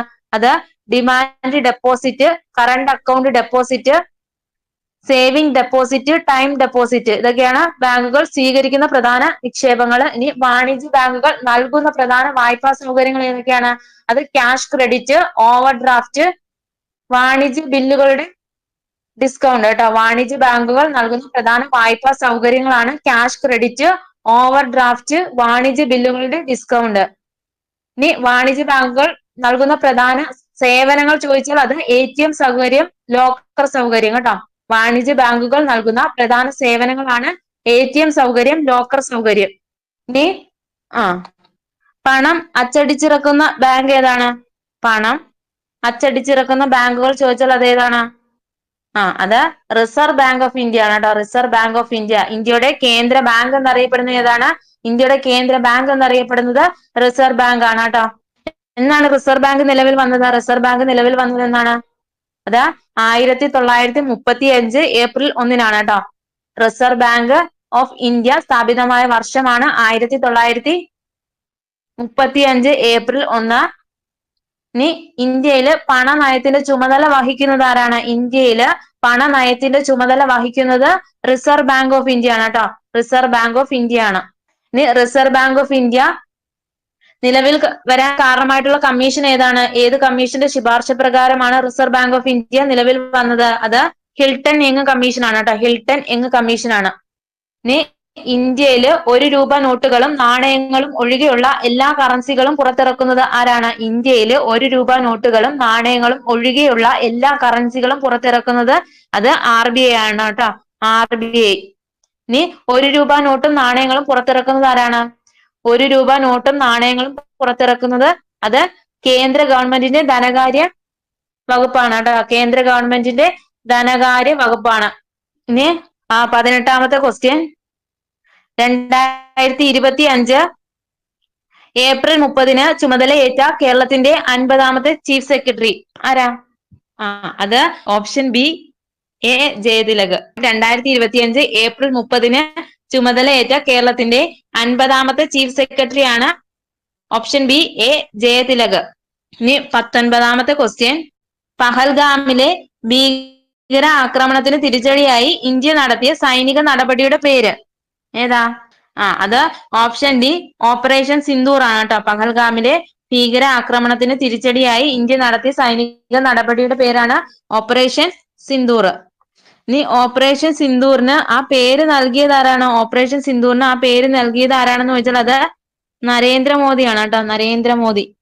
ഇനി അടുത്ത ക്വസ്റ്റ്യൻ. 20ാമത്തെ ക്വസ്റ്റ്യൻ. താഴെ പറയുന്ന പ്രസ്താവനകളിൽ ഇന്ത്യയുടെ ഭരണഘടനാ നിർമ്മാണ സഭയുമായി ബന്ധപ്പെട്ട് ശരിയായ പ്രസ്താവനകൾ ഏത്? ഒന്നാമത്തെ പ്രസ്താവന 1946 ക്യാബിനറ്റ് മിഷൻ പദ്ധതിയിലെ നിർദ്ദേശങ്ങൾ അനുസരിച്ചാണ് ഇന്ത്യൻ ഭരണഘടനാ നിർമ്മാണ സഭ രൂപീകരിക്കപ്പെട്ടത്. രണ്ടാമത്തെ പ്രസ്താവന ഭരണഘടനാ നിർമ്മാണ സഭയിലേക്ക് അംഗങ്ങളെ തിരഞ്ഞെടുത്തത് ജനസംഖ്യയ്ക്ക് ആനുപാതികമായി പരോക്ഷ തിരഞ്ഞെടുപ്പ് സമ്പ്രദായത്തിലൂടെ ആയിരുന്നു. മൂന്നാമത്തെ പ്രസ്താവന 5 ലക്ഷം ജനങ്ങൾക്ക് ഒരാൾ എന്ന അനുപാതത്തിലാണ് ഭരണഘടനാ നിർമ്മാണ സഭയിലേക്ക് അംഗങ്ങളെ നിശ്ചയിച്ചത്. അപ്പൊ ഇവിടെ ആൻസർ ആയിട്ട് വരുന്നത് ഓപ്ഷൻ എ ആണ്. 1ഉം 2ഉം മാത്രമാണ് ശരിയായിട്ടുള്ളത് കേട്ടോ. 1946 ക്യാബിനറ്റ് മിഷൻ പദ്ധതിയിലെ നിർദ്ദേശങ്ങൾ അനുസരിച്ചാണ് ഇന്ത്യൻ ഭരണഘടനാ നിർമ്മാണ സഭ രൂപീകരിക്കപ്പെട്ടത്. ഭരണഘടനാ നിർമ്മാണ സഭയിലേക്ക് അംഗങ്ങളെ തിരഞ്ഞെടുക്കുന്നത് ജനസംഖ്യയ്ക്ക് ആനുപാതികമായി പരോക്ഷ തെരഞ്ഞെടുപ്പ് സമ്പ്രദായത്തിലൂടെയാണ് കേട്ടോ. ഇനി ക്യാബിനറ്റ് മിഷൻ എന്നാണ് വർഷം? ക്യാബിനറ്റ് മിഷന്റെ വർഷം എന്നാണ്? അത് 1946 ആണ്. ഇനി ക്യാബിനറ്റ് മിഷനിലെ അംഗങ്ങൾ ആരൊക്കെയാണ്? ക്യാബിനറ്റ് മിഷനിലെ അംഗങ്ങൾ ആരൊക്കെയാണെന്ന് ചോദിച്ചാല് ആരാണ്? അത് Pethick Lawrence, Stafford Cripps, AV Alexander. ആരൊക്കെയാണ്? Pethick Lawrence, Stafford Cripps, AV Alexander. ഇനി ക്യാബിനറ്റ് മിഷന്റെ ചെയർമാൻ ആരാണ്? ക്യാബിനറ്റ് മിഷന്റെ ചെയർമാൻ ആരാണ്? അത് പെത്വിക് ലോറൻസ് ആണ് കേട്ടോ. Pethick Lawrence. ഇനി ഭരണഘടനാ നിയമനിർമ്മാണ സഭയിലേക്കുള്ള തിരഞ്ഞെടുപ്പ് എങ്ങനെയായിരുന്നു? ജനസംഖ്യ ആനുപാതികമായി ഓരോ പ്രവിശ്യയ്ക്കും ഓരോ നാട്ടുരാജ്യത്തിനും അല്ലെങ്കിൽ രാജ്യങ്ങളുടെ കൂട്ടത്തിനും സീറ്റുകൾ അനുവദിക്കുകയാണ് കേട്ടോ. ജനസംഖ്യ ആനുപാതികമായി ഓരോ പ്രവിശ്യയ്ക്കും ഓരോ നാട്ടുരാജ്യത്തിനും അല്ലെങ്കിൽ രാജ്യങ്ങളുടെ കൂട്ടത്തിനും സീറ്റുകൾ അനുവദിക്കുകയുണ്ടായി. ഇനി 1:10 ലക്ഷം എന്നതായിരുന്നു ഏകദേശ അനുപാതം കേട്ടോ. 1:10 ലക്ഷം എന്നതായിരുന്നു ഏകദേശ അനുപാതം. ഇനി 21ാമത്തെ ക്വസ്റ്റ്യൻ. ഇന്ത്യൻ ഭരണഘടനയിൽ ഉൾപ്പെടുത്തിയിരിക്കുന്ന മൗലിക അവകാശങ്ങളുമായി ബന്ധപ്പെട്ട ചില വകുപ്പുകളും അവയുടെ വിവരങ്ങളും നൽകിയിരിക്കുന്നു. ചേരുംപടി ചേർക്കുക. ഒന്നാമത് പറഞ്ഞിരിക്കുന്നത് വിദ്യാഭ്യാസ സ്ഥാപനങ്ങൾ സ്ഥാപിക്കുവാനും ഭരണം നടത്തുവാനും ന്യൂനപക്ഷങ്ങൾക്കുള്ള അവകാശം. ഏത് വകുപ്പാണ്? വിദ്യാഭ്യാസ സ്ഥാപനങ്ങൾ സ്ഥാപിക്കുവാനും ഭരണം നടത്തുവാനും ന്യൂനപക്ഷങ്ങൾക്കുള്ള അവകാശം. അത് വകുപ്പ് 30 ആണ് കേട്ടോ. വകുപ്പ് 30 ആണ്. ഇനി മതപരമായ കാര്യങ്ങളുടെ നടത്തിപ്പിനുള്ള സ്വാതന്ത്ര്യം. മതപരമായ കാര്യങ്ങളുടെ നടത്തിപ്പിനുള്ള സ്വാതന്ത്ര്യം അത് വകുപ്പ് 26 ആണ് കേട്ടോ. വകുപ്പ് 26 ആണ്. ഇനി സ്ഥാനപ്പേരുകൾ നിർത്തലാക്കൽ. സ്ഥാനപ്പേരുകൾ നിർത്തലാക്കൽ ഏതാണ്? അത് വകുപ്പ് 18 ആണ്. അറസ്റ്റിനും തടങ്കലിനും എതിരായ സംരക്ഷണം. അറസ്റ്റിനും തടങ്കലിനും എതിരായ സംരക്ഷണം അത് വകുപ്പ് 22 ആണ് കേട്ടോ. വകുപ്പ് 22. ഇവിടെ ആൻസർ ആയിട്ട് വരുന്നത് ഓപ്ഷൻ സി ആണ്. ഇനി 22ാമത്തെ ക്വസ്റ്റ്യൻ. ഇന്ത്യൻ സുപ്രീം കോടതിയുടെ 52ാമത് ചീഫ് ജസ്റ്റിസിന്റെ പേരെന്താണ്? അത് ഓപ്ഷൻ സി BR ഗവായി ആണ് കേട്ടോ. BR ഗവായി. ഇനി അടുത്ത ക്വസ്റ്റ്യൻ 23ാമത്തെ ക്വസ്റ്റ്യൻ. താഴെ പറയുന്ന പ്രസ്താവനകളിൽ ഇന്ത്യൻ ഭരണഘടനയിൽ ഉൾപ്പെടുത്തിയിരിക്കുന്ന സ്വത്തിനുള്ള അവകാശവുമായി ബന്ധപ്പെട്ട് ശരിയായ പ്രസ്താവനകൾ ഏത്? ഒന്നാമത്തെ പ്രസ്താവന 1978 വരെ സ്വത്തിനുള്ള അവകാശം ഒരു മൗലിക അവകാശമായിരുന്നു. രണ്ടാമത്തെ പ്രസ്താവന ഭരണഘടനയുടെ 30A വകുപ്പ് പ്രകാരം നിലവിൽ സ്വത്തിനുള്ള അവകാശം ഒരു നിയമപരമായ അവകാശം മാത്രമാണ്. മൂന്നാമത്തെ പ്രസ്താവന ഇന്ദിരാഗാന്ധി പ്രധാനമന്ത്രിയായിരുന്ന കാലത്താണ് സ്വത്തിനുള്ള അവകാശം മൗലിക അവകാശങ്ങളുടെ പട്ടികയിൽ നിന്ന് നീക്കം ചെയ്തത്. അപ്പൊ ഇവിടെ ആൻസർ ആയിട്ട് വരുന്നത് ഓപ്ഷൻ എ 1 മാത്രമാണ് ശരിയായിട്ടുള്ളത് കേട്ടോ. 1978 വരെ സ്വത്തിനുള്ള അവകാശം ഒരു മൗലിക അവകാശമായിരുന്നു. ഇനി ഇന്ത്യൻ ഭരണഘടന നിലവിൽ വരുമ്പോൾ സ്വത്തവകാശം ഒരു മൗലിക അവകാശമായിരുന്നു. നിലവിൽ സ്വത്തവകാശം ഏത് അവകാശമാണ്? ഒരു നിയമ അവകാശമാണ് കേട്ടോ. നിലവിലെ ഒരു നിയമ അവകാശമാണ് സ്വത്തവകാശം. സ്വത്തവകാശം മൗലിക അവകാശങ്ങളിൽ നിന്നും നീക്കം ചെയ്ത ഭരണഘടനാ ഭേദഗതി എത്രയാണ്? 44-ാം ഭരണഘടനാ ഭേദഗതി 1978 ആണ് കേട്ടോ. ഇനി സ്വത്തവകാശത്തെ 44-ാം ഭരണഘടനാ ഭേദഗതി പ്രകാരം ഭരണഘടനയിൽ കൂട്ടിച്ചേർത്തത് എവിടെയാണ്? ഏത് ഭാഗത്തിലാണ്? ഭാഗം ചോദിച്ചാൽ ഭാഗം 12 കേട്ടോ. ഭാഗം 12 ആണ്. സ്വത്തവകാശത്തെ 44-ാം ഭരണഘടനാ ഭേദഗതി പ്രകാരം ഭരണഘടനയിൽ കൂട്ടിച്ചേർത്തത് എവിടെയാണെന്ന് ചോദിച്ചാൽ അത് 12-ാം ഭാഗത്തിലാണ്. ഇനി 44-ാം ഭരണഘടനാ ഭേദഗതി പ്രകാരം ഭരണഘടനയിൽ കൂട്ടിച്ചേർത്ത വകുപ്പാണ് ആർട്ടിക്കിൾ 300A. സ്വത്തവകാശത്തെ പറ്റി ഭരണഘടനയിൽ പ്രതിപാദിക്കുന്ന ആർട്ടിക്കിൾ ഏതാണ്? സ്വത്തവകാശത്തെ പറ്റി ഭരണഘടനയിൽ പ്രതിപാദിച്ചിരിക്കുന്ന ആർട്ടിക്കിൾ ചോദിച്ചാൽ അത് 31 ആണ്. ഇനി അന്നത്തെ പ്രധാനമന്ത്രി ആരാണ്? അന്നത്തെ പ്രധാനമന്ത്രി ആരാണ്? അത് മൊറാർജി ദേശായി. പ്രസിഡന്റ് ചോദിച്ചാല് നീലം സഞ്ജീവ റെഡ്ഡിയാണ് കേട്ടോ. നീലം സഞ്ജീവ റെഡ്ഡിയുമാണ്. അപ്പൊ ഇനി 24-ാമത്തെ ക്വസ്റ്റ്യൻ താഴെ പറയുന്ന ഇനങ്ങളിൽ നിന്നും ഇന്ത്യൻ ഭരണഘടനയിലെ യൂണിയൻ ലിസ്റ്റിൽ ഉൾപ്പെട്ട വിഷയം കണ്ടെത്തുക. ഓപ്ഷൻ എ വിദ്യാഭ്യാസം, ഓപ്ഷൻ ബി വനം, option C insurance, option D police. അത് ഓപ്ഷൻ സി ഇൻഷുറൻസ് ആണ് കേട്ടോ. യൂണിയൻ ലിസ്റ്റിൽ ഉൾപ്പെട്ട വിഷയം ഏതാണെന്ന് ചോദിച്ചാൽ അത് ഇൻഷുറൻസ് ആണ്. ഇനി പ്രതിരോധം, വിദേശകാര്യം, റെയിൽവേ, തപാൽ ആൻഡ് ടെലഗ്രാഫ് ഇതൊക്കെ എവിടെയാണ്? ഏത് ലിസ്റ്റിലാണ്? പ്രതിരോധം, വിദേശകാര്യം, റെയിൽവേ, തപാൽ ആൻഡ് ടെലഗ്രാഫ് ഇതൊക്കെ യൂണിയൻ ലിസ്റ്റിൽ ഉൾപ്പെടുന്നതാണ് കേട്ടോ. ലോട്ടറി, സെൻസസ്, ബാങ്കിങ്, പൗരത്വം ഇതൊക്കെ യൂണിയൻ ലിസ്റ്റിലാണ് കേട്ടോ. ഒന്നുകൂടെ പറയാം. പ്രതിരോധം, വിദേശകാര്യം, റെയിൽവേ, തപാൽ and telegraph, insurance, lottery, census, banking, പൗരത്വം ഇതൊക്കെ യൂണിയൻ ലിസ്റ്റിൽ ഉൾപ്പെടുന്നതാണ്. ഇനി സ്റ്റേറ്റ് ലിസ്റ്റിൽ ഉൾപ്പെടുന്ന വിഷയങ്ങളാണ് പോലീസ്, തദ്ദേശ സ്വയംഭരണം, പൊതുജന ആരോഗ്യം, കൃഷി, ഫിഷറീസ്, ജയിൽ, മദ്യം ഇതൊക്കെ എന്താണ്? സംസ്ഥാന ലിസ്റ്റിൽ ഉൾപ്പെടുന്നതാണ് കേട്ടോ. പോലീസ്, തദ്ദേശ സ്വയംഭരണം, പൊതുജന ആരോഗ്യം, കൃഷി, ഫിഷറീസ്, ജയിൽ, മദ്യം ഇതൊക്കെ എന്താണ്? സംസ്ഥാന ലിസ്റ്റിൽ ഉൾപ്പെടുന്നതാണ്. ഇനി വിദ്യാഭ്യാസം, വനം, ഭാരം, അളവുകൾ, വന്യമൃഗങ്ങൾ, പക്ഷികൾ എന്നിവയുടെ സംരക്ഷണം ഇതൊക്കെ എന്താണ്? കൺകറന്റ് ലിസ്റ്റ് ആണ് കേട്ടോ. വിദ്യാഭ്യാസം, വനം, ഭാരം ആൻഡ് അളവുകള്, വന്യമൃഗങ്ങൾ, പക്ഷികൾ എന്നിവയുടെ സംരക്ഷണം ഇതൊക്കെ എന്താണ്? കൺകറന്റ് ലിസ്റ്റിൽ ഉൾപ്പെടുന്ന വിഷയങ്ങളാണ്. ഇനി 25-ാമത്തെ ക്വസ്റ്റ്യൻ ഇന്ത്യൻ ഭരണഘടനയിൽ വരുത്തിയ ചില പ്രധാനപ്പെട്ട ഭരണഘടനാ ഭേദഗതികൾ ചുവടെ തന്നിരിക്കുന്നു. ചേരുംപടി ചേർക്കുക. ഭേദഗതിയും അത് സംബന്ധിച്ചുള്ള വിഷയങ്ങളുമാണ്. നഗരപ്രദേശങ്ങളിലെ പ്രാദേശിക ഗവൺമെന്റുകളെ സംബന്ധിച്ചത് ഏതാണ്? എത്രാമത് ഭേദഗതിയാണ്? നഗരപ്രദേശങ്ങളിലെ പ്രാദേശിക ഗവൺമെന്റുകളെ സംബന്ധിച്ചത്. അത് 74-ാമത് ഭേദഗതിയാണ് കേട്ടോ. 74-ാമത് ഭേദഗതി. ഇനി മിനി ഭരണഘടന എന്നറിയപ്പെടുന്ന ഏതാണ്? മിനി ഭരണഘടന എന്നറിയപ്പെടുന്ന ഭേദഗതി അത് 42-ാമത് ഭേദഗതിയാണ്. മന്ത്രിസഭയിലെ അംഗങ്ങളുടെ എണ്ണം പരിമിതപ്പെടുത്തുന്നത് സംബന്ധിച്ചത്. അത് ഭേദഗതി 91-ാമത് ഭേദഗതിയാണ്. ഇനി തെരഞ്ഞെടുപ്പിൽ വോട്ട് ചെയ്യുന്നതിനെ കുറിച്ചുള്ള പ്രായം 21-ൽ നിന്നും 18ആയി കുറച്ചു. തെരഞ്ഞെടുപ്പിൽ വോട്ട് ചെയ്യുന്നതിനുള്ള പ്രായം 21-ൽ നിന്നും 18ആയി കുറച്ചു. അത് 61-ാമത് ഭേദഗതി. ആൻസർ ആയിട്ട് വരുന്ന ഓപ്ഷൻ ഡി ആണ് കേട്ടോ. ഇനി 42-ാം ഭേദഗതി മിനി കോൺസ്റ്റിറ്റ്യൂഷൻ എന്നറിയപ്പെടുന്നത് ഏതാണ്? 42-ാം ഭേദഗതി. 42-ാം ഭേദഗതി നിലവിൽ വരുമ്പോൾ ഇന്ത്യൻ പ്രധാനമന്ത്രി ആരാണ്? 42-ാം ഭേദഗതി നിലവിൽ വരുമ്പോൾ ഇന്ത്യൻ പ്രധാനമന്ത്രി അത് ഇന്ദിരാഗാന്ധിയാണ് കേട്ടോ. 42-ാം ഭേദഗതി നിലവിൽ വരുമ്പോൾ ഇന്ത്യൻ പ്രസിഡന്റ് ചോദിച്ചാല് ഫക്രുദ്ദീൻ അലി അഹമ്മദ് ആണ്. ഇനി 42-ാം ഭേദഗതിക്കായി ശുപാർശ ചെയ്ത കമ്മിറ്റി ചോദിച്ചാൽ ഏതാണ്? അത് സ്വരൺ സിംഗ് കമ്മിറ്റിയാണ് കേട്ടോ. 42-ാം ഭേദഗതിക്കായി ശുപാർശ ചെയ്ത കമ്മിറ്റിയാണ് സ്വരൺ സിംഗ് കമ്മിറ്റി. ഇനി 42-ാം ഭേദഗതിയിലൂടെ ആമുഖത്തിൽ കൂട്ടിച്ചേർത്ത വാക്കുകൾ ഏതൊക്കെയാണ്? 42 ഭരണഘടനാ ഭേദഗതിയിലൂടെ ആമുഖത്തിൽ കൂട്ടിച്ചേർത്ത വാക്കുകൾ ചോദിച്ചാല് സോഷ്യലിസ്റ്റ്, സെക്യുലാർ, ഇന്റഗ്രിറ്റി. ഏതൊക്കെയാണ്? Socialist, secular, integrity. ഇനി മുനിസിപ്പാലിറ്റി സംവിധാനങ്ങൾക്ക് ഭരണഘടനാപരമായി അംഗീകാരം ലഭിക്കാൻ കാരണമായ ഭേദഗതി. മുനിസിപ്പാലിറ്റി സംവിധാനങ്ങൾക്ക് ഭരണഘടനാപരമായ അംഗീകാരം ലഭിക്കാൻ കാരണമായ ഭേദഗതി ചോദിച്ചാൽ അത് 74-ാം ഭേദഗതിയാണ്. ഇനി ഏത് പ്രധാനമന്ത്രിയുടെ നേതൃത്വത്തിലാണ് 74-ാം ഭേദഗതി അവതരിപ്പിക്കുകയും അംഗീകരിക്കപ്പെടുകയും ചെയ്തത്? അത് PV നരസിംഹറാവു ആണ് കേട്ടോ.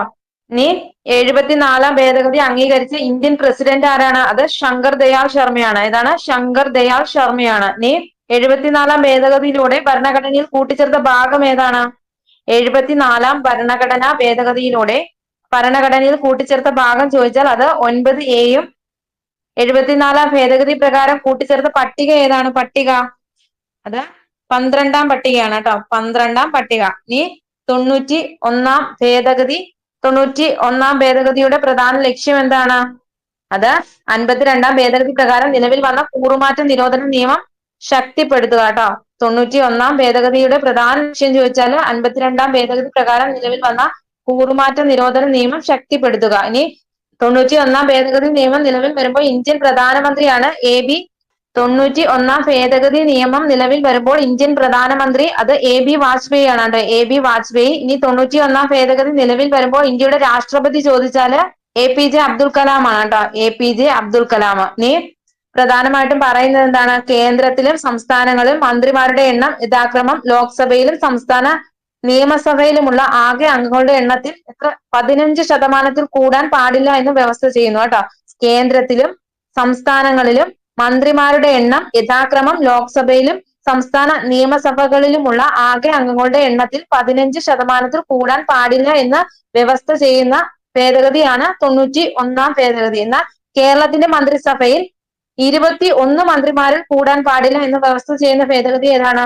91-ാം ഭേദഗതിയാണ് കേട്ടോ. കേരളത്തിന്റെ മന്ത്രിസഭയിൽ 21 മന്ത്രിമാരിൽ കൂടാൻ പാടില്ല എന്ന് പറയുന്നത് 91-ാം ഭേദഗതിയാണ്. ഇനി 91-ാം ഭേദഗതി പാർലമെന്റിൽ പാസ്സായ വർഷമാണ് 2003 കേട്ടോ. 91-ാം ഭേദഗതി പാർലമെന്റിൽ പാസ്സായ വർഷം ചോദിച്ചാൽ 2003. ഈ 91-ാം ഭേദഗതിക്ക് അംഗീകാരം ലഭിച്ചത് 2004 ജനുവരി 1-നാണ് കേട്ടോ. 2004 ജനുവരി 1-നാണ്. ഇനി 91-ാം ഭേദഗതി പ്രകാരം ഭേദഗതി ചെയ്യപ്പെട്ട പട്ടിക ചോദിച്ചാൽ അത് 10-ാം പട്ടികയാണ്. 91-ാം ഭേദഗതി പ്രകാരം ഭേദഗതി ചെയ്യപ്പെട്ട പട്ടികയാണ് 10-ാം പട്ടിക. 26-ാമത്തെ ക്വസ്റ്റ്യൻ. കേരള സംസ്ഥാനത്തിലെ പഞ്ചായത്തുകളിലെയും മുനിസിപ്പാലിറ്റികളിലെയും വാർഡുകൾ വിഭജിച്ച് അവയുടെ അതിർത്തികൾ നിശ്ചയിക്കുക എന്ന ഉദ്ദേശത്തോടു കൂടി 2024 രൂപീകരിച്ച കേരള സംസ്ഥാന ഡീലിമിറ്റേഷൻ കമ്മീഷന്റെ അധ്യക്ഷൻ ആരാണ്? Option A S Harikishore, option B A Shajahan, option C Pranav Jyothinath, option D Rattan U. അത് ഓപ്ഷൻ ബി A ഷാജഹാൻ ആണ് കേട്ടോ. ഇനി ഡീലിമിറ്റേഷൻ കമ്മീഷൻ ഓഫ് ഇന്ത്യ അഥവാ അതിർത്തി നിർണയ കമ്മീഷൻ ലോക്സഭ, സംസ്ഥാന നിയമസഭ എന്നിവിടങ്ങളിലെ നിയോജക മണ്ഡലങ്ങളിൽ അതിർത്തി പുനർനിർണയം നടക്കുന്നത്, പരിധി നിശ്ചയിക്കുന്നത് ഡീലിമിറ്റേഷൻ കമ്മീഷൻ ഓഫ് ഇന്ത്യ ആണ് കേട്ടോ. ലോക്സഭ, സംസ്ഥാന നിയമസഭ എന്നിവിടങ്ങളിലെ നിയോജക മണ്ഡലങ്ങളിൽ അതിർത്തി പുനർനിർണയം നടത്തുന്നത് അഥവാ പരിധി നിശ്ചയിക്കുന്നത് ഡീലിമിറ്റേഷൻ കമ്മീഷൻ ഓഫ് ഇന്ത്യ ആണ് കേട്ടോ. ലോക്സഭ, സംസ്ഥാന നിയമസഭ എന്നിവിടങ്ങളിലെ സംവരണ മണ്ഡലങ്ങൾ കണ്ടെത്തുന്നത് ഡീലിമിറ്റേഷൻ കമ്മീഷൻ ഓഫ് ഇന്ത്യ ആണ് കേട്ടോ. ലോക്സഭ, സംസ്ഥാന നിയമസഭ എന്നിവിടങ്ങളിലെ സംവരണ മണ്ഡലങ്ങൾ കണ്ടെത്തുന്നത് ഡീലിമിറ്റേഷൻ കമ്മീഷൻ ഓഫ് ഇന്ത്യ ആണ്. ഇനി ഡീലിമിറ്റേഷൻ കമ്മീഷൻ ചെയർമാൻ ആരാണെന്ന് ചോദിച്ചാൽ അത് A ഷാജഹാൻ ആണ്. മറ്റ് അംഗങ്ങളാണ് ഡോക്ടർ രത്തൻ യു കേൽക്കർ, രണ്ടാമത് വരുന്നത് K ബിജു ആണ് കേട്ടോ. K ബിജു. ഇനി മൂന്നാമത് വരുന്നത് S ഹരികിഷോർ. ഇനി നാലാമത് വരുന്നത് ഡോക്ടർ K വാസുകി. ഇവരൊക്കെയാണ് ഡീലിമിറ്റേഷൻ കമ്മീഷന്റെ മറ്റംഗങ്ങൾ. ആരൊക്കെയാണ്? Doctor Rattan U Kelkar, K Biju, S Harikishore, doctor K Vasuki. ഇനി 27-ാമത്തെ question. State public service commission ചെയർമാനെ നിയമിക്കുന്നത് ആര്? അത് ഓപ്ഷൻ ഡി ഗവർണർ ആണ് കേട്ടോ. അപ്പം സ്റ്റേറ്റ് പബ്ലിക് സർവീസ് കമ്മീഷൻ ചെയർമാനെ നിയമിക്കുന്നത് ഗവർണർ ആണ് കേട്ടോ. ഗവർണർ. സംസ്ഥാന സർക്കാർ സംവിധാനത്തിലേക്കുള്ള നിയമനം നടത്തുന്ന ഭരണഘടനാ സ്ഥാപനം ഏതാണ്? സംസ്ഥാന സർക്കാർ സംവിധാനത്തിലേക്കുള്ള നിയമനം നടത്തുന്ന ഭരണഘടനാ സ്ഥാപനമാണ് സംസ്ഥാന പബ്ലിക് സർവീസ് കമ്മീഷൻ. ഇനി സംസ്ഥാന പബ്ലിക് സർവീസ് കമ്മീഷനെ കുറിച്ച് പ്രതിപാദിക്കുന്ന ഭാഗം ഏതാണ്? സംസ്ഥാന പബ്ലിക് സർവീസ് കമ്മീഷനെ കുറിച്ച് പ്രതിപാദിക്കുന്ന ഭരണഘടനാ ഭാഗം 14 കേട്ടോ. 14 ഭാഗം 14. ഇനി സംസ്ഥാന PSC ചെയർമാനെയും അംഗങ്ങളെയും നിയമിക്കാനുള്ള അധികാരം നിക്ഷിപ്തമായിരിക്കുന്നത് ആരിലാണ്? സംസ്ഥാന PSC ചെയർമാനെയും അംഗങ്ങളെയും നിയമിക്കാനുള്ള അധികാരം നിക്ഷിപ്തമായിരിക്കുന്നത് ഗവർണറാണ്. സംസ്ഥാന PSCയിലെ അംഗങ്ങളുടെ എണ്ണത്തെ സംബന്ധിച്ച് ഭരണഘടനയിൽ പ്രതിപാദിക്കുന്നില്ല. എന്താണ്? സംസ്ഥാന PSCയിലെ അംഗങ്ങളുടെ എണ്ണത്തെ സംബന്ധിച്ച് ഭരണഘടനയിൽ പ്രതിപാദിക്കുന്നില്ല. ഇനി ചെയർമാൻ ഉൾപ്പെടെയുള്ള അംഗങ്ങളുടെ കാലാവധി എത്രയാണ്? സംസ്ഥാന പബ്ലിക് സർവീസ് കമ്മീഷൻ ചെയർമാൻ ഉൾപ്പെടെയുള്ള അംഗങ്ങളുടെ കാലാവധി ചോദിച്ചാൽ 6 വർഷം അല്ലെങ്കിൽ 62 വയസ്സ്. എത്രയാണ്? 6 വർഷം അല്ലെങ്കിൽ 62 വയസ്സാണ്. PSC ചെയർമാനും അംഗങ്ങളും രാജിക്കത്ത് നൽകേണ്ടത് ആർക്കാണ്? PSC ചെയർമാനും അംഗങ്ങളും രാജിക്കത്ത് നൽകേണ്ടത് ഗവർണർക്കാണ് കേട്ടോ. ഗവർണർക്കാണ്. ഇനി PSC ചെയർമാനെ അംഗങ്ങളെയും പുറത്താക്കാനുള്ള അധികാരം നിക്ഷിപ്തമായിരിക്കുന്നത് ആരിലാണ്? PSC ചെയർമാനെയും അംഗങ്ങളെയും പുറത്താക്കാനുള്ള അധികാരം നിക്ഷിപ്തമായിരിക്കുന്നത് അത് പ്രസിഡന്റ് ആണ് കേട്ടോ. പ്രസിഡന്റ്. ഇനി 28ാമത്തെ ക്വസ്റ്റ്യൻ. ഇന്ത്യൻ സ്വാതന്ത്ര്യ സമരത്തിന്റെ അന്തിമ ലക്ഷ്യം പൂർണ്ണ സ്വരാജ് ആണെന്ന് പ്രഖ്യാപിച്ച കോൺഗ്രസ് സമ്മേളനം നടന്നത് എവിടെ വെച്ചായിരുന്നു? അത് ഓപ്ഷൻ ഡി ലാഹോർ ആണ് കേട്ടോ. ഇന്ത്യൻ സ്വാതന്ത്ര്യ സമരത്തിന്റെ അന്തിമ ലക്ഷ്യം പൂർണ്ണ സ്വരാജ് ആണെന്ന് പ്രഖ്യാപിച്ച കോൺഗ്രസ് സമ്മേളനം നടന്നത് ലാഹോറിൽ വെച്ചായിരുന്നു. ഇനി 1929 INCയുടെ ലാഹോർ സമ്മേളനത്തിന്റെ അധ്യക്ഷൻ ആരാണ്? അത് ജവഹർലാൽ നെഹ്റു ആണ് കേട്ടോ. ഇനി ഗാന്ധിജിയുടെ നേതൃത്വത്തിൽ സിവിൽ നിയമലംഘനം ആരംഭിക്കാൻ തീരുമാനിച്ച കോൺഗ്രസ് സമ്മേളനമാണ് ലാഹോർ. എന്താണ്? ഗാന്ധിജിയുടെ നേതൃത്വത്തിൽ സിവിൽ നിയമലംഘനം ആരംഭിക്കാൻ തീരുമാനിച്ച കോൺഗ്രസ് സമ്മേളനമാണ് ലാഹോർ സമ്മേളനം. 29ാമത്തെ ക്വസ്റ്റ്യൻ. ഇന്ത്യൻ ആദായ നികുതി നിയമം 1961 പ്രകാരം കേന്ദ്ര സർക്കാർ പിരിക്കുന്ന പ്രത്യക്ഷ നികുതി ഏതാണ്? ഒന്നാമത് പറഞ്ഞിരിക്കുന്നത് വ്യക്തിഗത ആദായ നികുതി, രണ്ടാമത് പറഞ്ഞിരിക്കുന്നത് കോർപ്പറേറ്റ് നികുതി, മൂന്നാമത് പറഞ്ഞിരിക്കുന്നത് കേന്ദ്ര ചരക്ക് സേവന നികുതി, നാലാമത് പറഞ്ഞിരിക്കുന്നത് സംയോജിത ചരക്ക് സേവന നികുതി. അപ്പൊ ഇവിടെ ആൻസർ ആയിട്ട് വരുന്നത് ഓപ്ഷൻ ഡി ആണ്. 1ഉം 2ഉം ആണ് കേട്ടോ. വ്യക്തിഗത ആദായ നികുതി, കോർപ്പറേറ്റ് നികുതി. അടുത്ത ക്വസ്റ്റ്യൻ. താഴെ കൊടുത്ത പ്രസ്താവനകളിൽ മഹാത്മാഗാന്ധി ദേശീയ തൊഴിലുറപ്പ് പദ്ധതിയുടെ ലക്ഷ്യങ്ങളുമായി യോജിക്കുന്നവ ഏതെല്ലാം? ഒന്നാമത് പറഞ്ഞിരിക്കുന്നത് ഗ്രാമപ്രദേശങ്ങളിൽ അധിവസിക്കുന്ന ഏതൊരു കുടുംബത്തിനും ഒരു സാമ്പത്തിക വർഷം 100 ദിവസത്തിൽ കുറയാത്ത അവിദഗ്ധ കായിക തൊഴിൽ ആവശ്യാനുസരണം ഉറപ്പാക്കുക. രണ്ടാമത് പറഞ്ഞിരിക്കുന്നത് ഉപജീവനവുമായി ബന്ധപ്പെട്ട് വിഭവാടിത്തറ ശക്തിപ്പെടുത്തുക. സാമൂഹികമായി പിന്നോക്കം നിൽക്കുന്ന എല്ലാ കുടുംബങ്ങളുടെയും പദ്ധതിയിൽ ചേർക്കുക. സാമൂഹികമായി പിന്നോക്കം നിൽക്കുന്ന എല്ലാ കുടുംബങ്ങളെയും പദ്ധതിയിൽ ചേർക്കുക. അപ്പൊ ഇവിടെ ആൻസർ ആയിട്ട് വരുന്നത് ഓപ്ഷൻ ബി ആണ്. 1ഉം 2ഉം 3ഉം ശരിയാണ് കേട്ടോ. ഗ്രാമപ്രദേശങ്ങളിൽ അധിവസിക്കുന്ന ഏതൊരു കുടുംബത്തിനും ഒരു സാമ്പത്തിക വർഷം എത്ര തൊഴിൽ ദിനങ്ങളാണ്? അത് 100 ദിവസത്തിൽ കുറയാത്ത അവിദഗ്ധ കായിക തൊഴിൽ ആവശ്യാനുസരണം ഉറപ്പാക്കുക. ഇനി ദരിദ്രരുടെ ഉപജീവനവുമായി ബന്ധപ്പെട്ട് വിഭവാടിത്തറ ശക്തിപ്പെടുത്തുക.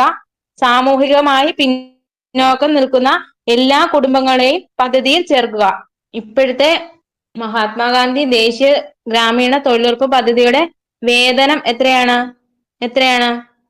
അത് 369 രൂപയും കേരളത്തിന്റെ 369 രൂപയും.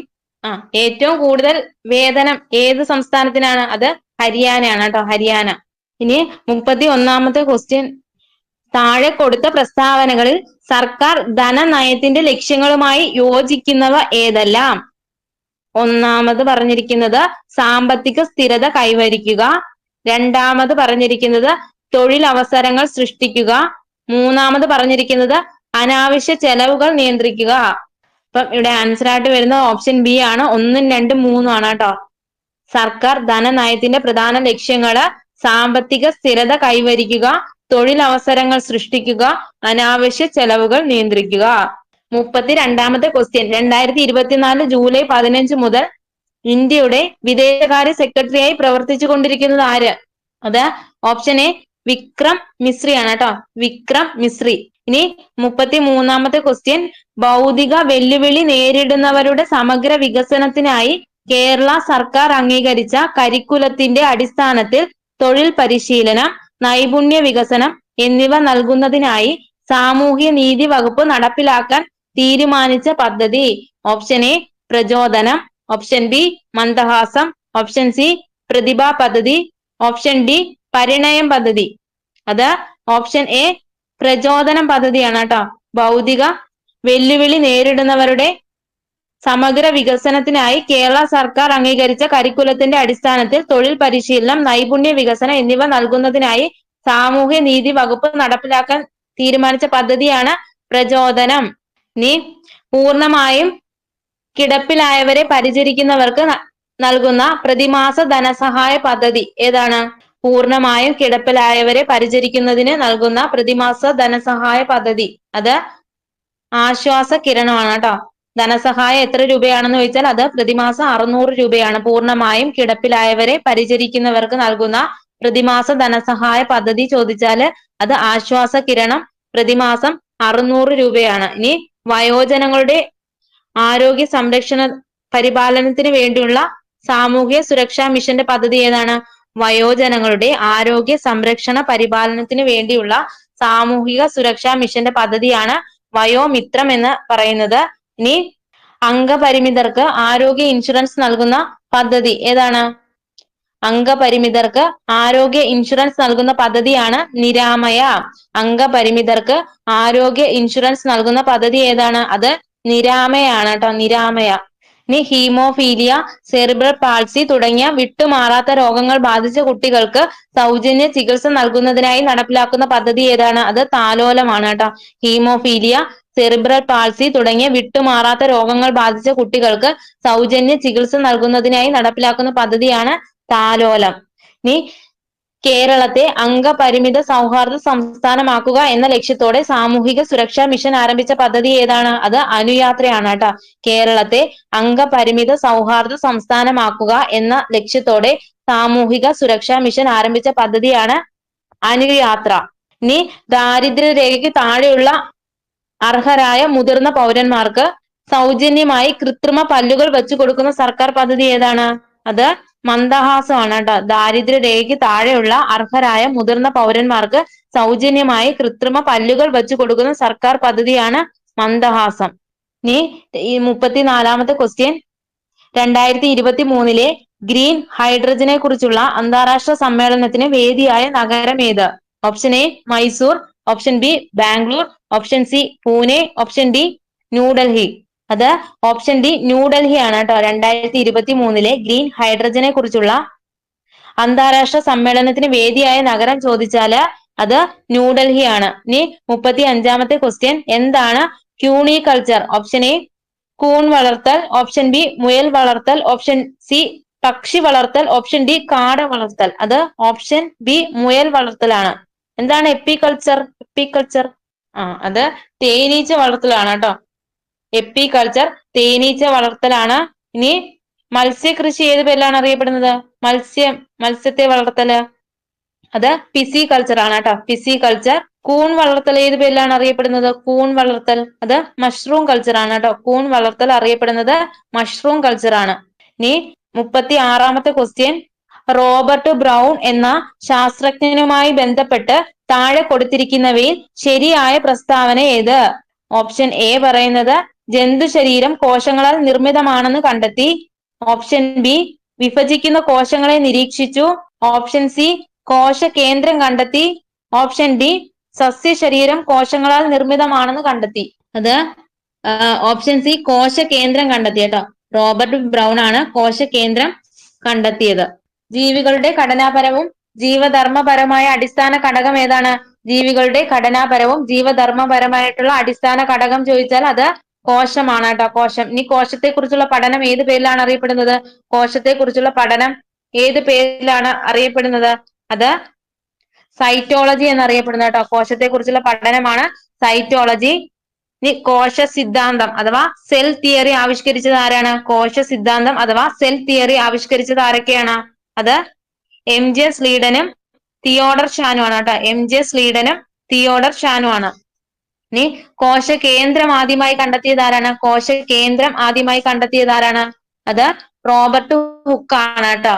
കോശകേന്ദ്രം കണ്ടെത്തിയത് റോബർട്ട് ഹുക്കാണ്. കോശകേന്ദ്രം ആദ്യമായി കണ്ടെത്തിയത് റോബർട്ട് ഹുക്കാണ്. ഇനി കോശത്തെ കുറിച്ച് പ്രതിപാദിക്കുന്ന ആദ്യ പുസ്തകം ഏതാണ്? കോശത്തെ കുറിച്ച് പ്രതിപാദിക്കുന്ന ആദ്യ പുസ്തകം ചോദിച്ചാൽ ഏതാണ്? അത് മൈക്രോഗ്രാഫിയാണ് കേട്ടോ. മൈക്രോഗ്രാഫിയാണ്. ഇനി മൈക്രോഗ്രാഫിയ എന്ന പുസ്തകം രചിച്ചത് ആരാണ്? മൈക്രോഗ്രാഫിയ എന്ന പുസ്തകം രചിച്ചത് റോബർട്ട് ഹുക്കാണ് കേട്ടോ. റോബർട്ട് ഹുക്കാണ്. ഇനി കോശകേന്ദ്രം കണ്ടെത്തി അതിനെ ന്യൂക്ലിയസ് എന്ന് വിശേഷിപ്പിച്ച ശാസ്ത്രജ്ഞൻ ആരാണ്? കോശകേന്ദ്രം കണ്ടെത്തി അതിനെ ന്യൂക്ലിയസ് എന്ന് വിളിച്ച ശാസ്ത്രജ്ഞൻ അത് റോബർട്ട് ബ്രൗൺ ആണ്. റോബർട്ട് ബ്രൗൺ 1831 കേട്ടോ. 1831. ഇനി ജീവനുള്ള കോശം ആദ്യമായി കണ്ടെത്തിയത് ആരാണ്? ജീവനുള്ള കോശം ആദ്യമായി കണ്ടെത്തിയത് അത് ആന്റൺ വാൻ ല്യൂവൻഹുക്ക് ആണ് കേട്ടോ. ആന്റൺ വാൻ ല്യൂവൻഹുക്ക് ആണ് ജീവനുള്ള കോശം ആദ്യമായി കണ്ടെത്തിയത്. 37ാമത്തെ ക്വസ്റ്റ്യൻ ക്യാൻസൽ ആണ്. 38ാമത്തെ ക്വസ്റ്റ്യൻ, രക്തത്തിലെ പ്ലാസ്മയിൽ കാണപ്പെടുന്ന ഒരു protein. Option A troponin, option B globulin, option C gastrin, option D glucagon. അത് ഓപ്ഷൻ ബി ഗ്ലോബുലിൻ ആണ് കേട്ടോ. രക്തത്തിലെ പ്ലാസ്മയിൽ കാണപ്പെടുന്ന ഒരു പ്രോട്ടീൻ ആണ് ഗ്ലോബുലിൻ. ഇനി രക്തസമ്മർദ്ദം ക്രമീകരിക്കുന്ന പ്ലാസ്മ പ്രോട്ടീൻ ഏതാണ്? രക്തസമ്മർദ്ദം ക്രമീകരിക്കുന്ന പ്ലാസ്മ പ്രോട്ടീൻ ഏതാണ്? അത് ആൽബുമിൻ ആണ് കേട്ടോ. രക്തസമ്മർദ്ദം ക്രമീകരിക്കുന്ന പ്ലാസ്മ പ്രോട്ടീൻ ആണ് ആൽബുമിൻ. ഇനി രോഗപ്രതിരോധത്തിന് സഹായമായ ആന്റിബോഡികൾ നിർമ്മിക്കാൻ സഹായിക്കുന്ന പ്ലാസ്മ പ്രോട്ടീൻ ആണ് ഗ്ലോബുലിൻ എന്നറിയപ്പെടുന്നത് കേട്ടോ. രോഗപ്രതിരോധത്തിന് സഹായകമായ ആന്റിബോഡികൾ നിർമ്മിക്കാൻ സഹായിക്കുന്ന പ്ലാസ്മ പ്രോട്ടീൻ ആണ് ഗ്ലോബുലിൻ എന്ന് പറയുന്നത്. ഇനി രക്തം കട്ട പിടിക്കുന്നതിൽ പ്രധാന പങ്ക് വഹിക്കുന്ന പ്ലാസ്മ പ്രോട്ടീൻ ഏതാണ്? രക്തം കട്ട പിടിക്കുന്നതിൽ പ്രധാന പങ്ക് വഹിക്കുന്ന പ്ലാസ്മ പ്രോട്ടീൻ അത് ഫൈബ്രനോജൻ ആണ് കേട്ടോ. ഫൈബ്രനോജൻ. ഇനി 39ാമത്തെ ക്വസ്റ്റ്യൻ, ചുവടെ കൊടുത്തിരിക്കുന്നവയിൽ ബാക്ടീരിയ രോഗം അല്ലാത്തത് ഏത്? ഓപ്ഷൻ എ ക്ഷയരോഗം, option B diphtheria, option C anthrax, option D measles. അത് ഓപ്ഷൻ ഡി മീസിൽസ് ആണ് കേട്ടോ. ബാക്കി ക്ഷയം, ഡിഫ്തീരിയ, ആന്ത്രാക്സ് ഇതൊക്കെ എന്താണ്? ബാക്ടീരിയ രോഗങ്ങളാണ് കേട്ടോ. മീസിൽസ് ഒരു വൈറസ് രോഗമാണ്. മീസിൽസ് ഒരു വൈറസ് രോഗമാണ്. ഇനി പ്രധാനപ്പെട്ട ബാക്ടീരിയ രോഗങ്ങൾ ഏതൊക്കെയാണ്? കോളറ, ന്യൂമോണിയ, ടൈഫോയിഡ്, ഡിഫ്തീരിയ, എലിപ്പനി, ക്ഷയം, പ്ലേഗ്, വില്ലൻ ചുമ ഇതൊക്കെ എന്താണ്? പ്രധാന ബാക്ടീരിയ രോഗങ്ങളാണ് കേട്ടോ. കോളറ, ന്യൂമോണിയ, ടൈഫോയിഡ്, ഡിഫ്തീരിയ, എലിപ്പനി, ക്ഷയം, പ്ലേഗ്, വില്ലൻ ചുമ ഇവയൊക്കെ എന്താണ്? പ്രധാന ബാക്ടീരിയ രോഗങ്ങളാണ് കേട്ടോ.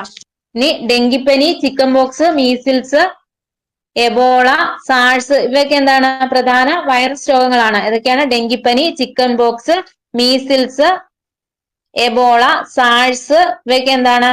പ്രധാനപ്പെട്ട വൈറസ് രോഗങ്ങളാണ്. ഇനി 42ാമത്തെ ക്വസ്റ്റ്യൻ, ഭൂഗുരുത്വ ആകർഷണ ത്വരണം. ഭൂഗുരുത്വാകർഷണ ത്വരണം ജിയുടെ മൂല്യം ഏറ്റവും ഉയർന്നിരിക്കുന്നത് എവിടെയാണ്? ഓപ്ഷൻ എ ഭൂമിയുടെ കേന്ദ്രത്തിൽ, ഓപ്ഷൻ ബി ധ്രുവ പ്രദേശങ്ങളിൽ, ഓപ്ഷൻ സി ഭൂമധ്യരേഖാ പ്രദേശങ്ങളിൽ, ഓപ്ഷൻ ഡി ഭൗമോപരിതലത്തിൽ നിന്നും h ഉയരത്തിൽ. അത് ഓപ്ഷൻ ബി ധ്രുവ പ്രദേശങ്ങളിലാണ് കേട്ടോ. ഭൂഗുരുത്വാകർഷണ ത്വരണം ജിയുടെ മൂല്യം ഏറ്റവും ഉയർന്നിരിക്കുന്നത് ധ്രുവ പ്രദേശങ്ങളിലാണ്. ഇനി 43ാമത്തെ ക്വസ്റ്റ്യൻ, ചലിച്ചുകൊണ്ടിരിക്കുന്ന ദ്രാവക പാളികൾക്കിടയിൽ അനുഭവപ്പെടുന്ന കർഷണ ബലമാണ് ഡാഷ്. ഓപ്ഷൻ എ പ്രതല ബലം, option B adhesion, option C ശ്വാനബലം, ഓപ്ഷൻ ഡി കൊഹിഷൻ ബലം. അത് ഓപ്ഷൻ സി ശ്വാനബലമാണ് കേട്ടോ. ചലിച്ചുകൊണ്ടിരിക്കുന്ന ദ്രാവക പടലങ്ങൾക്കിടയിൽ അനുഭവപ്പെടുന്ന കർഷണ ബലമാണ് ശ്വാനബലം എന്നറിയപ്പെടുന്നത്. ശ്വാനബലത്തിന് മറ്റൊരു പേരാണ് എന്താണ്? വിസ്കസ് ബലം. എന്താണ്? വിസ്കസ് ബലം. ചലിച്ചുകൊണ്ടിരിക്കുന്ന ദ്രാവക പാളികൾക്കിടയിൽ അവയുടെ ആപേക്ഷിക ചലനത്തെ തടസ്സപ്പെടുത്തുന്ന വിധത്തിൽ പടലങ്ങൾക്ക് സമാന്തരമായി പ്രവർത്തിക്കുന്ന കർഷണ ബലമാണ് വിസ്കസ് ബലം എന്നറിയപ്പെടുന്നത് കേട്ടോ. ഇനി വിസ്കോസിറ്റി കൂടിയ ദ്രാവകങ്ങൾ ഏത് പേരിലാണ് അറിയപ്പെടുന്നത്? വിസ്കോസിറ്റി കൂടിയ ദ്രാവകങ്ങൾ അറിയപ്പെടുന്നത് വിസ്കസ് ദ്രാവകങ്ങൾ കേട്ടോ. വിസ്കസ് ദ്രാവകങ്ങൾ എന്നും, ഇനി വിസ്കോസിറ്റി വളരെ കുറഞ്ഞ ദ്രാവകങ്ങൾ അറിയപ്പെടുന്നത് അത് മൊബൈൽ ദ്രാവകങ്ങൾ എന്നും അറിയപ്പെടുന്നു കേട്ടോ. ഇനി വിസ്കോസിറ്റിയുടെ SI യൂണിറ്റ് ഏതാണ്? വിസ്കോസിറ്റിയുടെ SI യൂണിറ്റ് ചോദിച്ചാൽ അത് പോയിസൽ ആണ് കേട്ടോ. പോയിസൽ. ഇനി ഒരേ ഇനം തന്മാത്രകൾ തമ്മിലുള്ള ആകർഷണ ബലം. ഒരേ ഇനം തന്മാത്രകൾ തമ്മിലുള്ള ആകർഷണ ബലം ഏത് പേരിലാണ് അറിയപ്പെടുന്നത്? അത് കൊഹിഷൻ ബലമാണ് കേട്ടോ. കൊഹിഷൻ ബലം. ഇനി വ്യത്യസ്ത ഇനം തന്മാത്രകൾ തമ്മിലുള്ള ആകർഷണ ബലം ഏത് പേരിൽ അറിയപ്പെടുന്നു? അത് അഡ്ഹീഷൻ ബലമാണ്. ഉദാഹരണം എന്താണ്? ചോക്ക് ഉപയോഗിച്ച് ബ്ലാക്ക് ബോർഡിൽ വരച്ചാല് ചോക്ക് കണങ്ങൾ ബ്ലാക്ക് ബോർഡിൽ പറ്റിപ്പിടിക്കുന്നു. പിന്നെന്താണ്? കറൻസി നോട്ടുകൾ എണ്ണുമ്പോൾ കൈവിരലുകൾ ഇളക്കിടെ നനയ്ക്കുന്നത്. ഇതൊക്കെ എന്താണ്? പിന്നെന്താണ്? ചേമ്പിലയിൽ വെള്ളം വീഴുന്നത്. ഇതൊക്കെ അഡ്ഹീഷൻ ബലത്തിന് ഉദാഹരണങ്ങളാണ് കേട്ടോ. ഇനി ദ്രാവക ഉപരിതലം അതിന്റെ വിസ്തീർണം പരമാവധി കുറയ്ക്കാൻ ഉളവാക്കുന്ന ബലം ഏതാണ്? ദ്രാവക ഉപരിതലം അതിന്റെ വിസ്തീർണം പരമാവധി കുറയ്ക്കാൻ ഉളവാക്കുന്ന ബലം ഏതാണ്? അത് പ്രതല ബലം അഥവാ സർഫേസ് ടെൻഷൻ ആണ് കേട്ടോ. ഇനി മഴത്തുള്ളികളുടെ ഗോളാകൃതിക്ക് കാരണം എന്താണ്? മഴത്തുള്ളികളുടെ ഗോളാകൃതിക്ക് കാരണം എന്താണ്? അത് പ്രതല ബലമാണ് കേട്ടോ. ഷഡ്പദങ്ങൾ ജലോപരിതലത്തിൽ നടക്കാനും ഇരിക്കാനും സാധിക്കുന്നതിന് കാരണമായ ബലം ചോദിച്ചാല് പ്രതല ബലമാണ് കേട്ടോ. അപ്പൊ ഒന്നുകൂടെ പറയാം, ദ്രാവക ഉപരിതലം അതിന്റെ വിസ്തീർണം പരമാവധി കുറയ്ക്കാൻ ഉളവാക്കുന്ന ബലമാണ് പ്രതല ബലം. മഴത്തുള്ളികളുടെ ഗോളാകൃതിക്ക് കാരണം എന്താണ്? ഷഡ്പദങ്ങൾ ജലോപരിതലത്തിൽ നടക്കാനും ഇരിക്കാനും സാധിക്കുന്നതിന് കാരണമായിട്ടുള്ള ബലമാണ് പ്രതല ബലം. അടുത്ത ക്വസ്റ്റ്യൻ 44-ാമത്തെ ക്വസ്റ്റ്യൻ. സമവർത്തുള ചലനത്തിൽ മാറ്റമില്ലാതെ തുടരുന്നത് താഴെ പറയുന്നവയിൽ ഏതാണ്? ഓപ്ഷൻ എ വേഗത, ഓപ്ഷൻ ബി പ്രവേഗം, ഓപ്ഷൻ സി ത്വരണം, ഓപ്ഷൻ ഡി ആക്കം. അത് ഓപ്ഷൻ എ വേഗതയാണ് കേട്ടോ. ഇതാണ് സമവർത്തുള ചലനത്തിൽ മാറ്റമില്ലാതെ തുടരുന്നത് ഏതാണ്? അത് വേഗതയാണ് കേട്ടോ, വേഗത. ഇനി 45-ാമത്തെ ക്വസ്റ്റ്യൻ. ലോക ബാങ്ക് പ്രസിഡന്റായി നിയമിതനായ ഇന്ത്യൻ വംശജൻ. Option A Vijay Sharma, option B Ajay Sharma, option C Vijay Banga, option D Ajay Banga. അത് ഓപ്ഷൻ ഡി അജയ് ബംഗയാണ് കേട്ടോ. ലോക ബാങ്ക് പ്രസിഡന്റായി നിയമിതനായ ഇന്ത്യൻ വംശജനാണ് അജയ് ബംഗ. ഇനി 46-ാമത്തെ ക്വസ്റ്റ്യൻ. 2023 സി വി കുഞ്ഞിരാമൻ സാഹിത്യ പുരസ്കാരം ലഭിച്ചത് ആർക്ക്? Option A P Sachidanandan, option B K Sachidanandan, option C Perumbadavam Sreedharan, option D Benyamin. അത് ഓപ്ഷൻ സി പെരുമ്പടവം ശ്രീധരനാണ് കേട്ടോ. 2023 സി വി കുഞ്ഞിരാമൻ സാഹിത്യ പുരസ്കാരം ലഭിച്ചത് ആർക്കാണ്? അത് പെരുമ്പടവം ശ്രീധരനാണ്. ഇനി 47-ാമത്തെ ക്വസ്റ്റ്യൻ. താഴെ തന്നിരിക്കുന്ന പ്രസ്താവനകൾ ആരുടെ മൂലക വർഗീകരണവുമായി ബന്ധപ്പെട്ടിരിക്കുന്നു? ഒന്നാമത് പറഞ്ഞിരിക്കുന്നത് സമാന ഗുണങ്ങളുള്ള മൂലകങ്ങളെ ഒരു ഗ്രൂപ്പിൽ ഉൾപ്പെടുത്തി. രണ്ടാമത് പറഞ്ഞിരിക്കുന്നത് 18 ഗ്രൂപ്പുകളും 7 പിരീഡുകളും ഉണ്ട്. മൂന്നാമത് പറഞ്ഞിരിക്കുന്നത് മൂലകങ്ങളെ അറ്റോമിക നമ്പറിന്റെ ആരോഹണക്രമത്തിൽ ക്രമീകരിച്ചു. നാലാമത് പറഞ്ഞിരിക്കുന്നത് ഹൈഡ്രജൻ ആറ്റത്തിന് കൃത്യമായ സ്ഥാനം നൽകിയില്ല. അത് ഓപ്ഷൻ ഡി ഹെൻറി മോസ്ലി ആണ് കേട്ടോ. അപ്പൊ ഹെൻറി മോസ്ലിയുടെ മൂലക വർഗീകരണം എങ്ങനെയൊക്കെയായിരുന്നു? സമാന ഗുണങ്ങളുള്ള മൂലകങ്ങളെ ഒരു ഗ്രൂപ്പിൽ ഉൾപ്പെടുത്തി. 18 ഗ്രൂപ്പുകളും 7 പിരീഡുകളും ഉണ്ട്. മൂലകങ്ങളെ അറ്റോമിക നമ്പറിന്റെ ആരോഹണ ക്രമത്തിൽ ക്രമീകരിച്ചു. മൂലകങ്ങളെ അറ്റോമിക നമ്പറിന്റെ ആരോഹണ ക്രമത്തിൽ ക്രമീകരിച്ചു. ഹൈഡ്രജൻ ആറ്റത്തിന് കൃത്യമായ സ്ഥാനം നൽകിയില്ല. ഇനി ആധുനിക ആവർത്തന പട്ടികയുടെ പിതാവ് ആരാണ്? ആധുനിക ആവർത്തന പട്ടികയുടെ പിതാവ് അത് മോസ്ലിയാണ് കേട്ടോ. ഇനി അടുത്ത ക്വസ്റ്റ്യൻ 48-ാമത്തെ ക്വസ്റ്റ്യൻ. ഒരു അക്വേറിയത്തിന്റെ ചുവട്ടിൽ നിന്ന് ഉയരുന്ന വായു കുമിളകളുടെ വലിപ്പം മുകളിലേക്ക് എത്തുന്തോറും കൂടി വരുന്നു. ഈ പ്രതിഭാസം ഏത് വാതക നിയമം ഉപയോഗിച്ച് വിശദീകരിക്കാം? അത് ഓപ്ഷൻ എ ബോയിൽ നിയമമാണ് കേട്ടോ. ഒരു അക്വേറിയത്തിന്റെ ചുവട്ടിൽ ഉയരുന്ന വായു കുമിളകളുടെ വലിപ്പം മുകളിലേക്ക് എത്തുന്തോറും കൂടി വരുന്നു. ഈ പ്രതിഭാസം ഏത് വാതക നിയമവുമായി ബന്ധപ്പെട്ടിരിക്കുന്നു? അത് ബോയിൽ നിയമമാണ്. ഇനി വ്യാപ്തവും താപനിലയും തമ്മിലുള്ള ബന്ധം സ്ഥിരീകരിച്ച ശാസ്ത്രജ്ഞൻ ആരാണ്? വ്യാപ്തവും താപനിലയും തമ്മിലുള്ള ബന്ധം സ്ഥിരീകരിച്ച ഫ്രഞ്ച് ശാസ്ത്രജ്ഞൻ ആരാണെന്ന് ചോദിച്ചാൽ അത് ജാക്കസ് ചാൾസ് ആണ് കേട്ടോ. ചാൾസ്. വ്യാപ്തവും താപനിലയും തമ്മിലുള്ള ബന്ധം സ്ഥിരീകരിച്ച ഫ്രഞ്ച് ശാസ്ത്രജ്ഞനാണ് ജാക്കസ് ചാൾസ്. ഇനി ചാൾസ് നിയമം പറയുന്നത് എന്താണ്? മർദ്ദം സ്ഥിരമായിരിക്കുമ്പോൾ ഒരു നിശ്ചിത മാസ് വാതകത്തിന്റെ വ്യാപ്തം കെൽവിൻ സ്കെയിലിലെ താപനിലയ്ക്ക് നേർ അനുപാതത്തിലായിരിക്കും. എന്താണ്? മർദ്ദം സ്ഥിരമായിരിക്കുമ്പോൾ ഒരു നിശ്ചിത മാസ് വാതകത്തിന്റെ വ്യാപ്തം കെൽവിൻ സ്കെയിലിലെ താപനിലയ്ക്ക് നേർ അനുപാതത്തിലായിരിക്കും. ഇനി ഉദാഹരണം എന്താണ്? വായു നിറച്ച ഒരു ബലൂണ് വെയിലത്ത് വെച്ചാൽ പൊട്ടുന്നു. ഇതിന് കാരണം എന്താണ്? അത് ചാൾസ് നിയമം അനുസരിച്ചുള്ള താപനില കൂടുമ്പോൾ വായുവിന്റെ വ്യാപ്തം കൂടുകയും ബലൂൺ വികസിച്ച് പൊട്ടുകയും ചെയ്യുന്നു കേട്ടോ. താപനില കൂടുമ്പോൾ വായുവിന്റെ വ്യാപ്തം കൂടുകയും ബലൂൺ വികസിച്ച് പൊട്ടിപ്പോകുകയും ചെയ്യുന്നു. ഇത് ചാൾസ് നിയമവുമായി ബന്ധപ്പെട്ടിരിക്കുന്നു കേട്ടോ. അപ്പൊ വായു നിറച്ച ഒരു ബലൂൺ വെയിലത്ത് വെച്ചാൽ പൊട്ടുന്നതിന്റെ കാരണം എന്താണ്? അത് താപനില കൂടുമ്പോൾ വായുവിന്റെ വ്യാപ്തം കൂടുകയും ബലൂൺ വികസിച്ച് പൊട്ടിപ്പോകുകയും ചെയ്യുന്നു. ഇനി വ്യാപ്തവും തന്മാത്രകളുടെ എണ്ണവും തമ്മിലുള്ള ബന്ധം കണ്ടെത്തിയ ശാസ്ത്രജ്ഞൻ ആരാണ്? വ്യാപ്തവും തന്മാത്രകളുടെ എണ്ണവും തമ്മിലുള്ള ബന്ധം കണ്ടെത്തിയ ശാസ്ത്രജ്ഞൻ അത് അവഗാഡ്രോ ആണ് കേട്ടോ. അവഗാഡ്രോ എന്താണ് പറയുന്നത്? താപനില, മർദ്ദം ഇവ സ്ഥിരമായിരിക്കുമ്പോൾ വാതകങ്ങളുടെ വ്യാപ്തം തന്മാത്രകളുടെ എണ്ണത്തിന്റെ നേർ അനുപാതത്തിലായിരിക്കും. എന്താണ്? താപനില, മർദ്ദം ഇവ സ്ഥിരമായിരിക്കുമ്പോൾ വാതകങ്ങളുടെ വ്യാപ്തം തന്മാത്രകളുടെ എണ്ണത്തിന് നേർ അനുപാതത്തിലായിരിക്കും എന്നാണ് അവഗാഡ്രോ നിയമം പറയുന്നത്. ഇനി അവഗാഡ്രോ നിയമം അനുസരിച്ച് താപനില, മർദ്ദം ഇവ സ്ഥിരമായിരിക്കുമ്പോൾ വാതകങ്ങളുടെ വ്യാപ്തം എന്തിനെയാണ് ആശ്രയിച്ചിരിക്കുന്നത്? അവഗാഡ്രോ നിയമം അനുസരിച്ച് താപനില, മർദ്ദം ഇവ സ്ഥിരമായിരിക്കുമ്പോൾ വാതകങ്ങളുടെ വ്യാപ്തം ആശ്രയിച്ചിരിക്കുന്നത് തന്മാത്രകളുടെ എണ്ണത്തെയാണ് കേട്ടോ. തന്മാത്രകളുടെ എണ്ണത്തെയാണ്. ഇനി ഒരേ താപനിലയിലും മർദ്ദത്തിലും സ്ഥിതി ചെയ്യുന്ന തുല്യ വ്യാപ്തം വാതകങ്ങളിലുള്ള തന്മാത്രകളുടെ എണ്ണം തുല്യമായിരിക്കും കേട്ടോ. ഒരേ താപനിലയിലും മർദ്ദത്തിലും സ്ഥിതി ചെയ്യുന്ന തുല്യ വ്യാപ്തം വാതകങ്ങളിലുള്ള തന്മാത്രകളുടെ എണ്ണം തുല്യമായിരിക്കും. ഇതാണ് അവഗാഡ്രോ നിയമം. ഇനി 49ാമത്തെ ക്വസ്റ്റ്യൻ, നിർവീര്യ ലായകമായ ജലത്തിന്റെ pH മൂല്യം 7 ആണ്. ജലത്തിലേക്ക് അല്പം ആസിഡ് ചേർത്താൽ ലായനിയുടെ pHന് എന്ത് മാറ്റം ഉണ്ടാകുന്നു? അത് ഓപ്ഷൻ ബി 7നേക്കാൾ കുറയുന്നു കേട്ടോ. 7നേക്കാൾ കുറയുന്നു. നിർവീര്യ ലായകമായ ജലത്തിന്റെ pH മൂല്യം എത്രയാണ്? 7 ആണ്. ജലത്തിലേക്ക് അല്പം ആസിഡ് ചേർത്താൽ ലായനിയുടെ pH മൂല്യം 7നേക്കാൾ കുറയുന്നു. ഇനി 50ാമത്തെ ക്വസ്റ്റ്യൻ, 2024 രസതന്ത്ര നോബൽ പുരസ്കാര തുകയുടെ പകുതി ലഭിച്ചത് ആർക്കാണ്? Option A Demis Hassabis, option B John Jumper, option C David Baker, option D Victor Ambros. അത് ഓപ്ഷൻ സി ഡേവിഡ് ബേക്കർ ആണ് കേട്ടോ. ഡേവിഡ് ബേക്കറിനാണ്. ഇനി 2024 രസതന്ത്ര നോബൽ ആർക്കൊക്കെയാണ്? David Baker, Demis Hassabis, John M Jumper. ആർക്കൊക്കെയാണ്? David Baker, Demis Hassabis, John M ജമ്പറിനാണ്. എന്തിനാണ്? പ്രോട്ടീൻ ഡിസൈനിങ്ങും ഘടനാ പ്രവചനവും മെച്ചപ്പെടുത്തുന്നതിനുള്ള സംഭാവനയ്ക്കാണ് കേട്ടോ. പ്രോട്ടീൻ ഡിസൈനിങ്ങും ഘടനാ പ്രവചനവും മെച്ചപ്പെടുത്തുന്നതിനുള്ള സംഭാവനകൾക്കാണ്.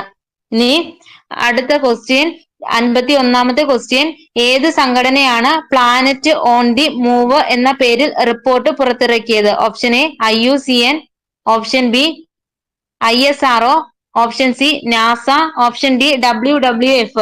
അത് ഓപ്ഷൻ എ IUCN ആണ് കേട്ടോ. IUCN ആണ് പ്ലാനറ്റ് ഓൺ ദി മൂവ് എന്ന പേരിൽ റിപ്പോർട്ട് പുറത്തിറക്കിയത്.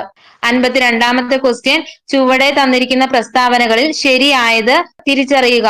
പ്രസ്താവന പറയുന്നത്, ഒന്നാമത്തെ പ്രസ്താവന, 19ാം നൂറ്റാണ്ടിന്റെ തുടക്കത്തിൽ സ്വാതി തിരുനാളിന്റെ കാലഘട്ടത്തിലാണ് തിരുവിതാംകൂറിൽ കർണാടക സംഗീതം പ്രചരിച്ചു തുടങ്ങിയത്.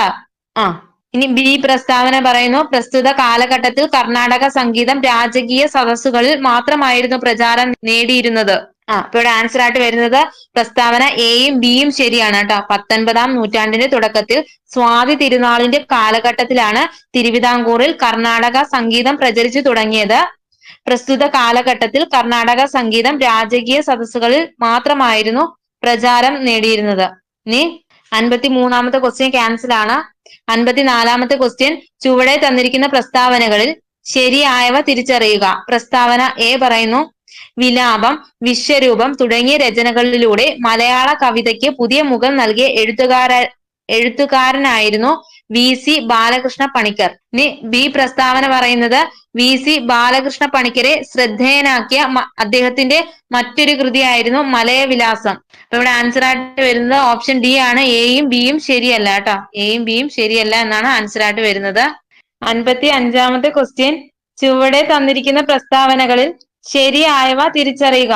പ്രസ്താവന എ പറയുന്നത്, മലയാളത്തിലെ ആദ്യ ശബ്ദ ചിത്രമായ വിഗതകുമാരൻ റിലീസ് ചെയ്തത് 1938 ഈ പ്രസ്താവന, ആലപ്പി വിൻസെന്റ് ആയിരുന്നു വിഗതകുമാരൻ എന്ന ചിത്രത്തിന് ശബ്ദം നൽകിയത്. അപ്പൊ ഇവിടെ ആൻസർ ആയിട്ട് വരുന്ന ഓപ്ഷൻ ഡി ആണ്. പ്രസ്താവന എയും ബിയും ശരിയല്ല. ഇനി മലയാളത്തിലെ ആദ്യ സിനിമ ഏതാണ്? മലയാളത്തിലെ ആദ്യ സിനിമ ഏതാണ്? അത് വിഗതകുമാരനാണ് കേട്ടോ. മലയാളത്തിലെ ആദ്യ സിനിമ ചോദിച്ചാല് വിഗതകുമാരനാണ്. വിഗതകുമാരൻ സിനിമ സംവിധാനം ചെയ്ത വ്യക്തി ആരാണ്? വിഗതകുമാരൻ സിനിമ സംവിധാനം ചെയ്തത് അത് JC ഡാനിയൽ ആണ് കേട്ടോ. മലയാള സിനിമയുടെ പിതാവ് എന്നറിയപ്പെടുന്ന JC ഡാനിയൽ ആണ്. ഇനി വിഗതകുമാരൻ സിനിമ പുറത്തിറങ്ങിയ വർഷം എന്നാണ്? വിഗതകുമാരൻ സിനിമ പുറത്തിറങ്ങിയ വർഷം 1928 കേട്ടോ. 1928. ഇനി മലയാളത്തിലെ രണ്ടാമത്തെ ചലച്ചിത്രം ഏതാണ്? മലയാളത്തിലെ രണ്ടാമത്തെ ചലച്ചിത്രം ചോദിച്ചാല് അത് മാർത്താണ്ഡവർമ്മയാണ് കേട്ടോ. മലയാളത്തിലെ രണ്ടാമത്തെ ചലച്ചിത്രമാണ് മാർത്താണ്ഡവർമ്മ. മലയാളത്തിലെ ആദ്യ ചരിത്ര സിനിമ ചോദിച്ചാൽ അതേതാണ്? അതും മാർത്താണ്ഡവർമ്മയാണ് കേട്ടോ. ഇനി മലയാളത്തിലെ ആദ്യത്തെ ശബ്ദചിത്രം ഏതാണ്? മലയാളത്തിലെ ആദ്യ ശബ്ദചിത്രം ചോദിച്ചാൽ ഏതാണ്? അത് ബാലനാണ് കേട്ടോ. ബാലൻ എന്ന സിനിമ പുറത്തിറങ്ങിയ വർഷം എന്നാണ്? 1938. 1938 ബാലൻ എന്ന സിനിമ പുറത്തിറങ്ങിയത്. ഇനി ബാലൻ സിനിമ സംവിധാനം ചെയ്ത വ്യക്തി ആരാണ്? ബാലൻ സിനിമ സംവിധാനം ചെയ്ത വ്യക്തി ആരാണ്? അത് S നൊട്ടാണിയാണ്. S നൊട്ടാണിയാണ് കേട്ടോ. ഇനി മലയാളത്തിലെ ആദ്യത്തെ ബോക്സ് ഓഫീസ് ഹിറ്റ് സിനിമ ഏതാണ്? മലയാളത്തിലെ ആദ്യത്തെ ബോക്സ് ഓഫീസ് ഹിറ്റ് സിനിമ ചോദിച്ചാൽ അത് ജീവിത നൗകയാണ് കേട്ടോ. ജീവിത നൗക. ഇനി ഓസ്കാർ അവാർഡിന് നാമനിർദ്ദേശം ചെയ്യപ്പെട്ട ആദ്യ മലയാള സിനിമ ഏതാണ്? ഓസ്കാർ അവാർഡിന് നാമനിർദ്ദേശം ചെയ്യപ്പെട്ട ആദ്യ മലയാള സിനിമ ചോദിച്ചാല് അത് ഗുരു ആണ് കേട്ടോ. ഗുരു. ഇനി ഏറ്റവും കൂടുതൽ അവാർഡ് നേടിയ മലയാള ചലച്ചിത്രം ഏതാണ്? ഏറ്റവും കൂടുതൽ അവാർഡ് നേടിയ മലയാള ചലച്ചിത്രം ചോദിച്ചാൽ അത് പിറവിയാണ് കേട്ടോ. പിറവി. ഷാജി എൻ കരുണിന്റെ പിറവിയാണ് കേട്ടോ. മലയാളത്തിലെ ആദ്യ നിയോ റിയലിസ്റ്റിക് ചലച്ചിത്രം ഏതാണ്? മലയാളത്തിലെ ആദ്യത്തെ നിയോ റിയലിസ്റ്റിക് ചലച്ചിത്രം ചോദിച്ചാൽ അത് ന്യൂസ് പേപ്പർ ബോയ് ആണ് കേട്ടോ. News paper boy. ഏതാണ്? മലയാളത്തിലെ ആദ്യത്തെ നിയോ റിയലിസ്റ്റിക് ചലച്ചിത്രമാണ് ന്യൂസ് പേപ്പർ ബോയ്. ഇനി മലയാളത്തിലെ ആദ്യത്തെ കളർ ചിത്രം ഏതാണ്? മലയാളത്തിലെ ആദ്യ കളർ ചിത്രം ഏതാണ്? അത് കണ്ടം വെച്ച കോട്ടാണ് കേട്ടോ. കണ്ടം വെച്ച കോട്ടാണ്. ഇനി മലയാളത്തിലെ ആദ്യത്തെ സിനിമാസ്കോപ്പിക് ചിത്രം, മലയാളത്തിലെ ആദ്യത്തെ സിനിമാസ്കോപ്പിക് ചിത്രം ചോദിച്ചാൽ അത് തച്ചോളി അമ്പു ആണ് കേട്ടോ. തച്ചോളി അമ്പു. ഇനി മലയാളത്തിലെ ആദ്യത്തെ 70mm ചിത്രം, മലയാളത്തിലെ ആദ്യത്തെ 70mm ചിത്രം ചോദിച്ചാൽ അത് പടയോട്ടമാണ് കേട്ടോ. പടയോട്ടം. ഇനി ഇന്ത്യയിലെ ആദ്യത്തെ 3D ചലച്ചിത്രം ഏതാണ്? ഇന്ത്യയിലെ ആദ്യത്തെ 3D ചലച്ചിത്രം ചോദിച്ചാൽ ഏതാണ്? അത് മൈ ഡിയർ കുട്ടിച്ചാത്തനാണ് കേട്ടോ. ഇന്ത്യയിലെ ആദ്യത്തെ 3D ചലച്ചിത്രമാണ് മൈ ഡിയർ കുട്ടിച്ചാത്തൻ. മലയാളത്തിലെ ആദ്യത്തെ കളർ ചിത്രം കണ്ടം വെച്ച കോട്ട്. 56-ാമത്തെ ക്വസ്റ്റ്യൻ. 2025 മെയ് മാസത്തിൽ പാകിസ്ഥാനെതിരെ ഇന്ത്യ നടത്തിയ സൈനിക നടപടിയായ ഓപ്പറേഷൻ സിന്ദൂറിനെ കുറിച്ച് പത്രസമ്മേളനം നടത്തിയ ഇന്ത്യൻ വനിതാ സൈനിക ഉദ്യോഗസ്ഥർ ആരൊക്കെയായിരുന്നു? അത് ഓപ്ഷൻ ഡി കേണൽ സോഫിയ ഖുറേഷിയും വിംഗ് കമാൻഡർ വ്യോമിക സിംഗുമാണ് കേട്ടോ. 2025 മെയ് മാസത്തിൽ പാകിസ്ഥാനെതിരെ ഇന്ത്യ നടത്തിയ സൈനിക നടപടിയായ ഓപ്പറേഷൻ സിന്ദൂറിനെ കുറിച്ച് പത്രസമ്മേളനം നടത്തിയ ഇന്ത്യൻ വനിതാ സൈനിക ഉദ്യോഗസ്ഥർ ആരൊക്കെയാണ്? അത് colonel Sofiya Qureshi, wing commander Vyomika Singh. ഇനി 57-ാമത്തെ ക്വസ്റ്റ്യൻ. ചുവടെ തന്നിരിക്കുന്ന പ്രസ്താവനകളിൽ ശരിയായത് തിരിച്ചറിയുക. പ്രസ്താവന എ പറയുന്നത് മലയാള രാഷ്ട്രീയ പത്രപ്രവർത്തനത്തിന് തുടക്കം കുറിച്ചത് ചെങ്കുളത്ത് കുഞ്ഞിരാമ മേനോൻ ആയിരുന്നു. ഇനി ബി പ്രസ്താവന പറയുന്നു 1884 ചെങ്കുളത്ത് കുഞ്ഞിരാമ മേനോന്റെ പത്രാധിപത്യത്തിൽ വടകരയിൽ നിന്നും പ്രവർത്തനം ആരംഭിച്ച പത്രമായിരുന്നു കേരള കേസരി. അപ്പൊ ഇവിടെ ആൻസർ ആയിട്ട് വരുന്നത് ഓപ്ഷൻ എ ആണ്. പ്രസ്താവന എ ശരിയാണ്, എന്നാൽ ബി ശരിയല്ല കേട്ടോ. മലയാള രാഷ്ട്രീയ പത്രപ്രവർത്തനത്തിന് തുടക്കം കുറിച്ചത് ആരാണ്? അത് ചെങ്കുളത്ത് കുഞ്ഞിരാമ മേനോനാണ് കേട്ടോ. ഇനി മലയാള പത്രപ്രവർത്തനത്തിന്റെ പിതാവ് എന്നറിയപ്പെടുന്നത് ആരാണ്? മലയാള പത്രപ്രവർത്തനത്തിന്റെ പിതാവ് എന്നറിയപ്പെടുന്നത് അത് ചെങ്കുളത്ത് കുഞ്ഞിരാമ മേനോനാണ്. ചെങ്കുളത്ത് കുഞ്ഞിരാമ മേനോൻ. ഇനി മലയാള പത്രപ്രവർത്തനത്തിന്റെ വന്ധ്യവയോധികൻ എന്നറിയപ്പെടുന്ന ആരാണ്? മലയാള പത്രപ്രവർത്തനത്തിന്റെ വന്ധ്യവയോധികൻ എന്നറിയപ്പെടുന്നത് അത് വേങ്ങേൽ കുഞ്ഞിരാമൻ നായനാർ. ഇനി മലബാറിൽ നിന്നും പ്രസിദ്ധീകരിച്ച ആദ്യ മലയാള പത്രം ചോദിച്ചാൽ അത് കേരള പത്രികയാണ് കേട്ടോ. മലബാറിൽ നിന്നും പ്രസിദ്ധീകരിച്ച ആദ്യ മലയാള പത്രം ഏതാണ്? അത് കേരള പത്രിക. 1884 കോഴിക്കോട് നിന്ന് കേട്ടോ. അതിന്റെ സ്ഥാപകനാണ് ചെങ്കുളത്ത് കുഞ്ഞിരാമ മേനോൻ. 1884 ചെങ്കുളത്ത് കുഞ്ഞിരാമ മേനോന്റെ പത്രാധിപത്യത്തിൽ എവിടെ നിന്നാണ്? കോഴിക്കോട് നിന്ന് പ്രവർത്തനം ആരംഭിച്ച പത്രം ഏതാണ്? അത് കേരള പത്രികയാണ് കേട്ടോ. കേരള പത്രിക. 58-ാമത്തെ ക്വസ്റ്റ്യൻ. ചുവടെ തന്നിരിക്കുന്ന പ്രസ്താവനകളിൽ ശരിയായത് തിരിച്ചറിയുക. പ്രസ്താവന എ പറയുന്നത് കേരളത്തിൽ നമ്പൂതിരി ബ്രാഹ്മണർമാർക്കിടയിൽ സാമൂഹിക പരിഷ്കരണം ലക്ഷ്യമാക്കി ആരംഭിച്ച യോഗക്ഷേമ സഭ നിലവിൽ വന്നത് 1908 ബി പ്രസ്താവന പറയുന്നത് തൃശൂരിൽ വെച്ച് നടന്ന യോഗക്ഷേമ സഭയുടെ വാർഷിക യോഗത്തിലാണ് യുവജന സംഘം രൂപീകരിക്കപ്പെട്ടത്. അപ്പൊ ഇവിടെ ആൻസർ ആയിട്ട് വരുന്നത് ഏതാണ്? ഓപ്ഷൻ സി ആണ് കേട്ടോ. ഓപ്ഷൻ സി ആണ്. എയും ബിയും ശരിയാണ് കേട്ടോ. എയും ബിയും ശരിയാണ്. കേരളത്തിൽ നമ്പൂതിരി ബ്രാഹ്മണന്മാർക്കിടയിൽ സാമൂഹിക പരിഷ്കരണം ലക്ഷ്യമാക്കി ആരംഭിച്ച യോഗക്ഷേമ സഭ നിലവിൽ വന്നത് 1908 തൃശൂരിൽ വെച്ച് നടന്ന യോഗക്ഷേമ സഭയുടെ വാർഷിക യോഗത്തിലാണ് യുവജന സംഘം രൂപീകരിക്കപ്പെട്ടത്. ഇനി യോഗക്ഷേമ സഭ സ്ഥാപിതമായ വർഷം എന്നാണ്? 1908 ജനുവരി 31 കേട്ടോ. യോഗക്ഷേമ സഭ സ്ഥാപിതമായ വർഷമാണ് 1908 ജനുവരി 31. ഇനി യോഗക്ഷേമ സഭയുടെ ആദ്യ പ്രസിഡന്റ് ആരാണ്? അത് ദേശമംഗലം ശങ്കരൻ നമ്പൂതിരിപ്പാടാണ് കേട്ടോ. യോഗക്ഷേമ സഭയുടെ ആദ്യ പ്രസിഡന്റ് ആരാണ്? അത് ദേശമംഗലം ശങ്കരൻ നമ്പൂതിരിപ്പാട്. ഇനി യോഗക്ഷേമ സഭയിലെ പ്രധാന അംഗമായിരുന്ന വ്യക്തിയായിരുന്നു VT ഭട്ടതിരിപ്പാട് കേട്ടോ. യോഗക്ഷേമ സഭയിലെ പ്രധാന അംഗമായിരുന്ന വ്യക്തിയായിരുന്നു VT ഭട്ടതിരിപ്പാട്. യോഗക്ഷേമ സഭയുടെ മുഖപത്രം ചോദിച്ചാൽ അത് മംഗളോദയമാണ് കേട്ടോ. യോഗക്ഷേമ സഭയുടെ മുഖപത്രം മംഗളോദയമാണ്. ഇനി 59ാമത്തെ ക്വസ്റ്റ്യൻ, ഡാഷിന് ഉദാഹരണമാണ് anti virus software? Option A operating system, option B application software, option C utility software, option D free software. അത് ഓപ്ഷൻ സി യൂട്ടിലിറ്റി സോഫ്റ്റ്വെയർ ആണ് കേട്ടോ. യൂട്ടിലിറ്റി സോഫ്റ്റ്വെയറിന് ഉദാഹരണമാണ് ആന്റി വൈറസ് സോഫ്റ്റ്വെയർ. ഇനി 60ാമത്തെ ക്വസ്റ്റ്യൻ, കോഡ് വ്യത്യാസപ്പെടുത്തുന്നത് വരെ ഉള്ളടക്കം മാറാതെ നിൽക്കുന്ന വെബ് പേജുകളെ ഡാഷ് എന്ന് വിളിക്കുന്നു?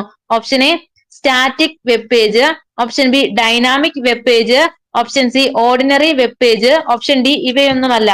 അത് സ്റ്റാറ്റിക് വെബ് പേജ് ആണ് കേട്ടോ. കോഡ് വ്യത്യാസപ്പെടുത്തുന്നത് വരെ ഉള്ളടക്കം മാറാതെ നിൽക്കുന്ന വെബ് പേജുകളെ സ്റ്റാറ്റിക് വെബ് പേജ് എന്ന് വിളിക്കുന്നു കേട്ടോ. സ്റ്റാറ്റിക് വെബ് പേജ് എന്ന് വിളിക്കുന്നു. ഇനി 61ാമത്തെ ക്വസ്റ്റ്യൻ ക്യാൻസൽ ആണ്. 62ാമത്തെ ക്വസ്റ്റ്യൻ, ഇന്ത്യയിലെ ആദ്യത്തെ കമ്പ്യൂട്ടർ സാക്ഷരത നേടിയ ജില്ല ഏത്? Option A Thiruvananthapuram, option B Kottayam, option C Malappuram, option D Kozhikode.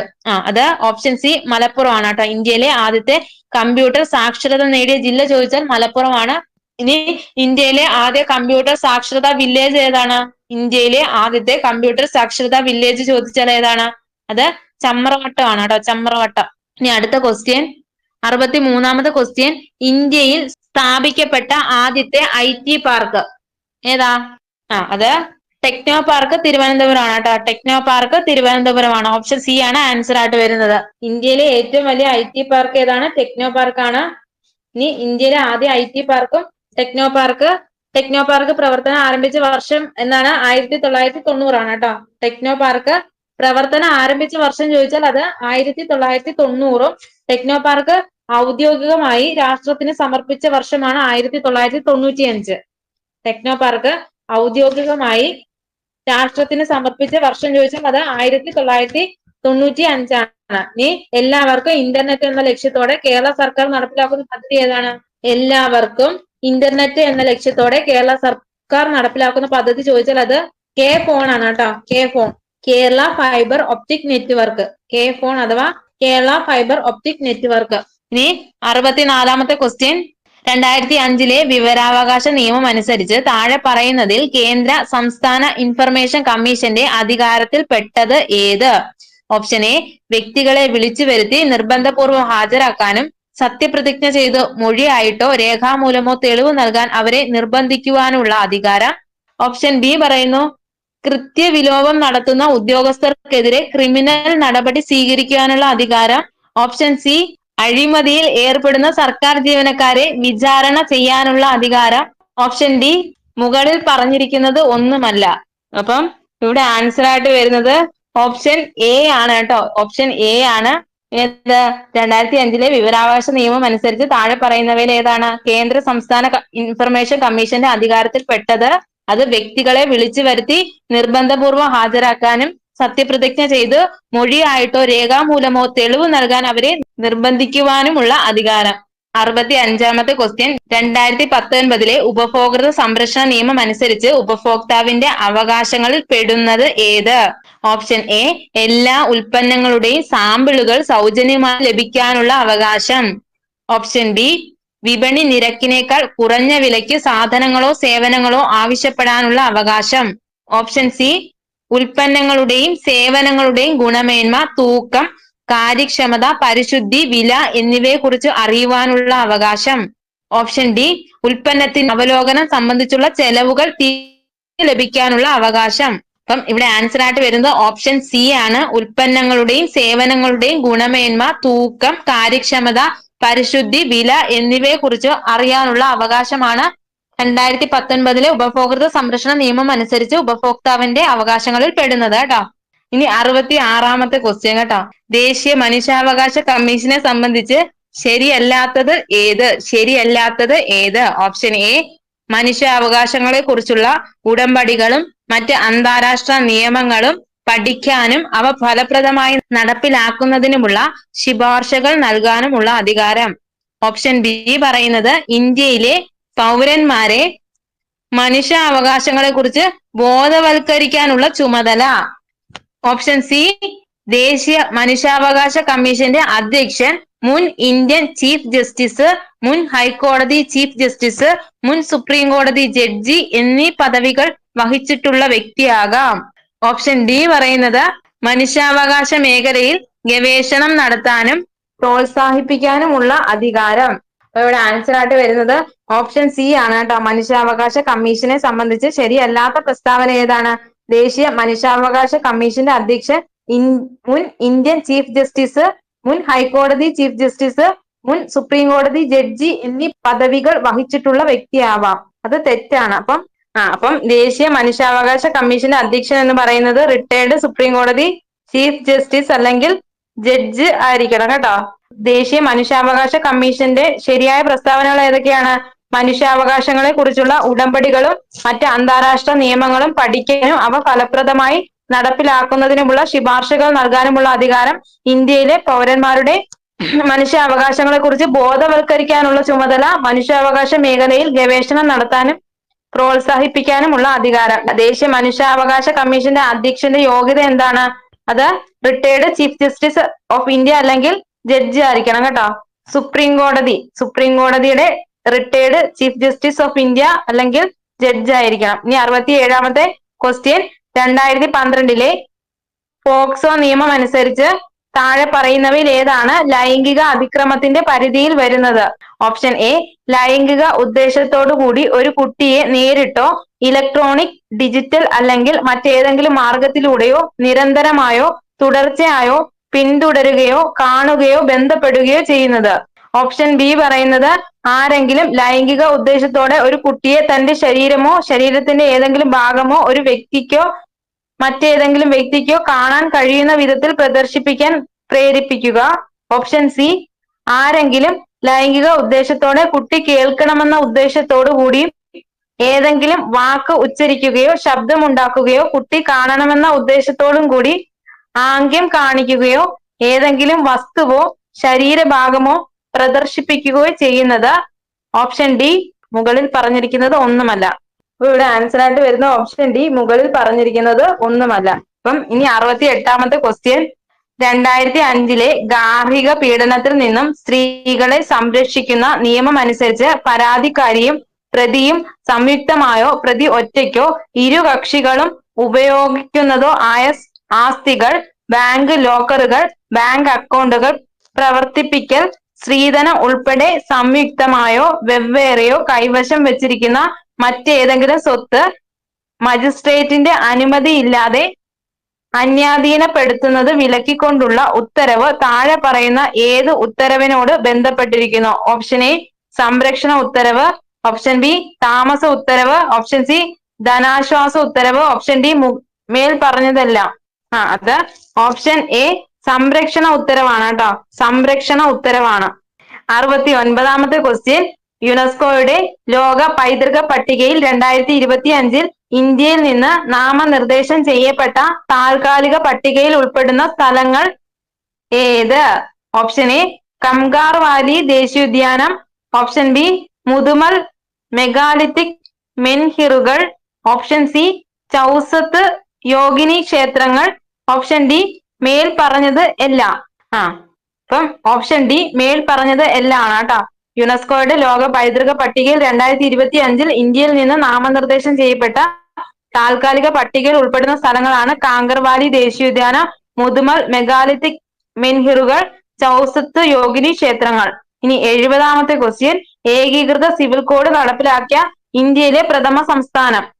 അത് ഓപ്ഷൻ ബി ഉത്തരാഖണ്ഡ് ആണ് കേട്ടോ.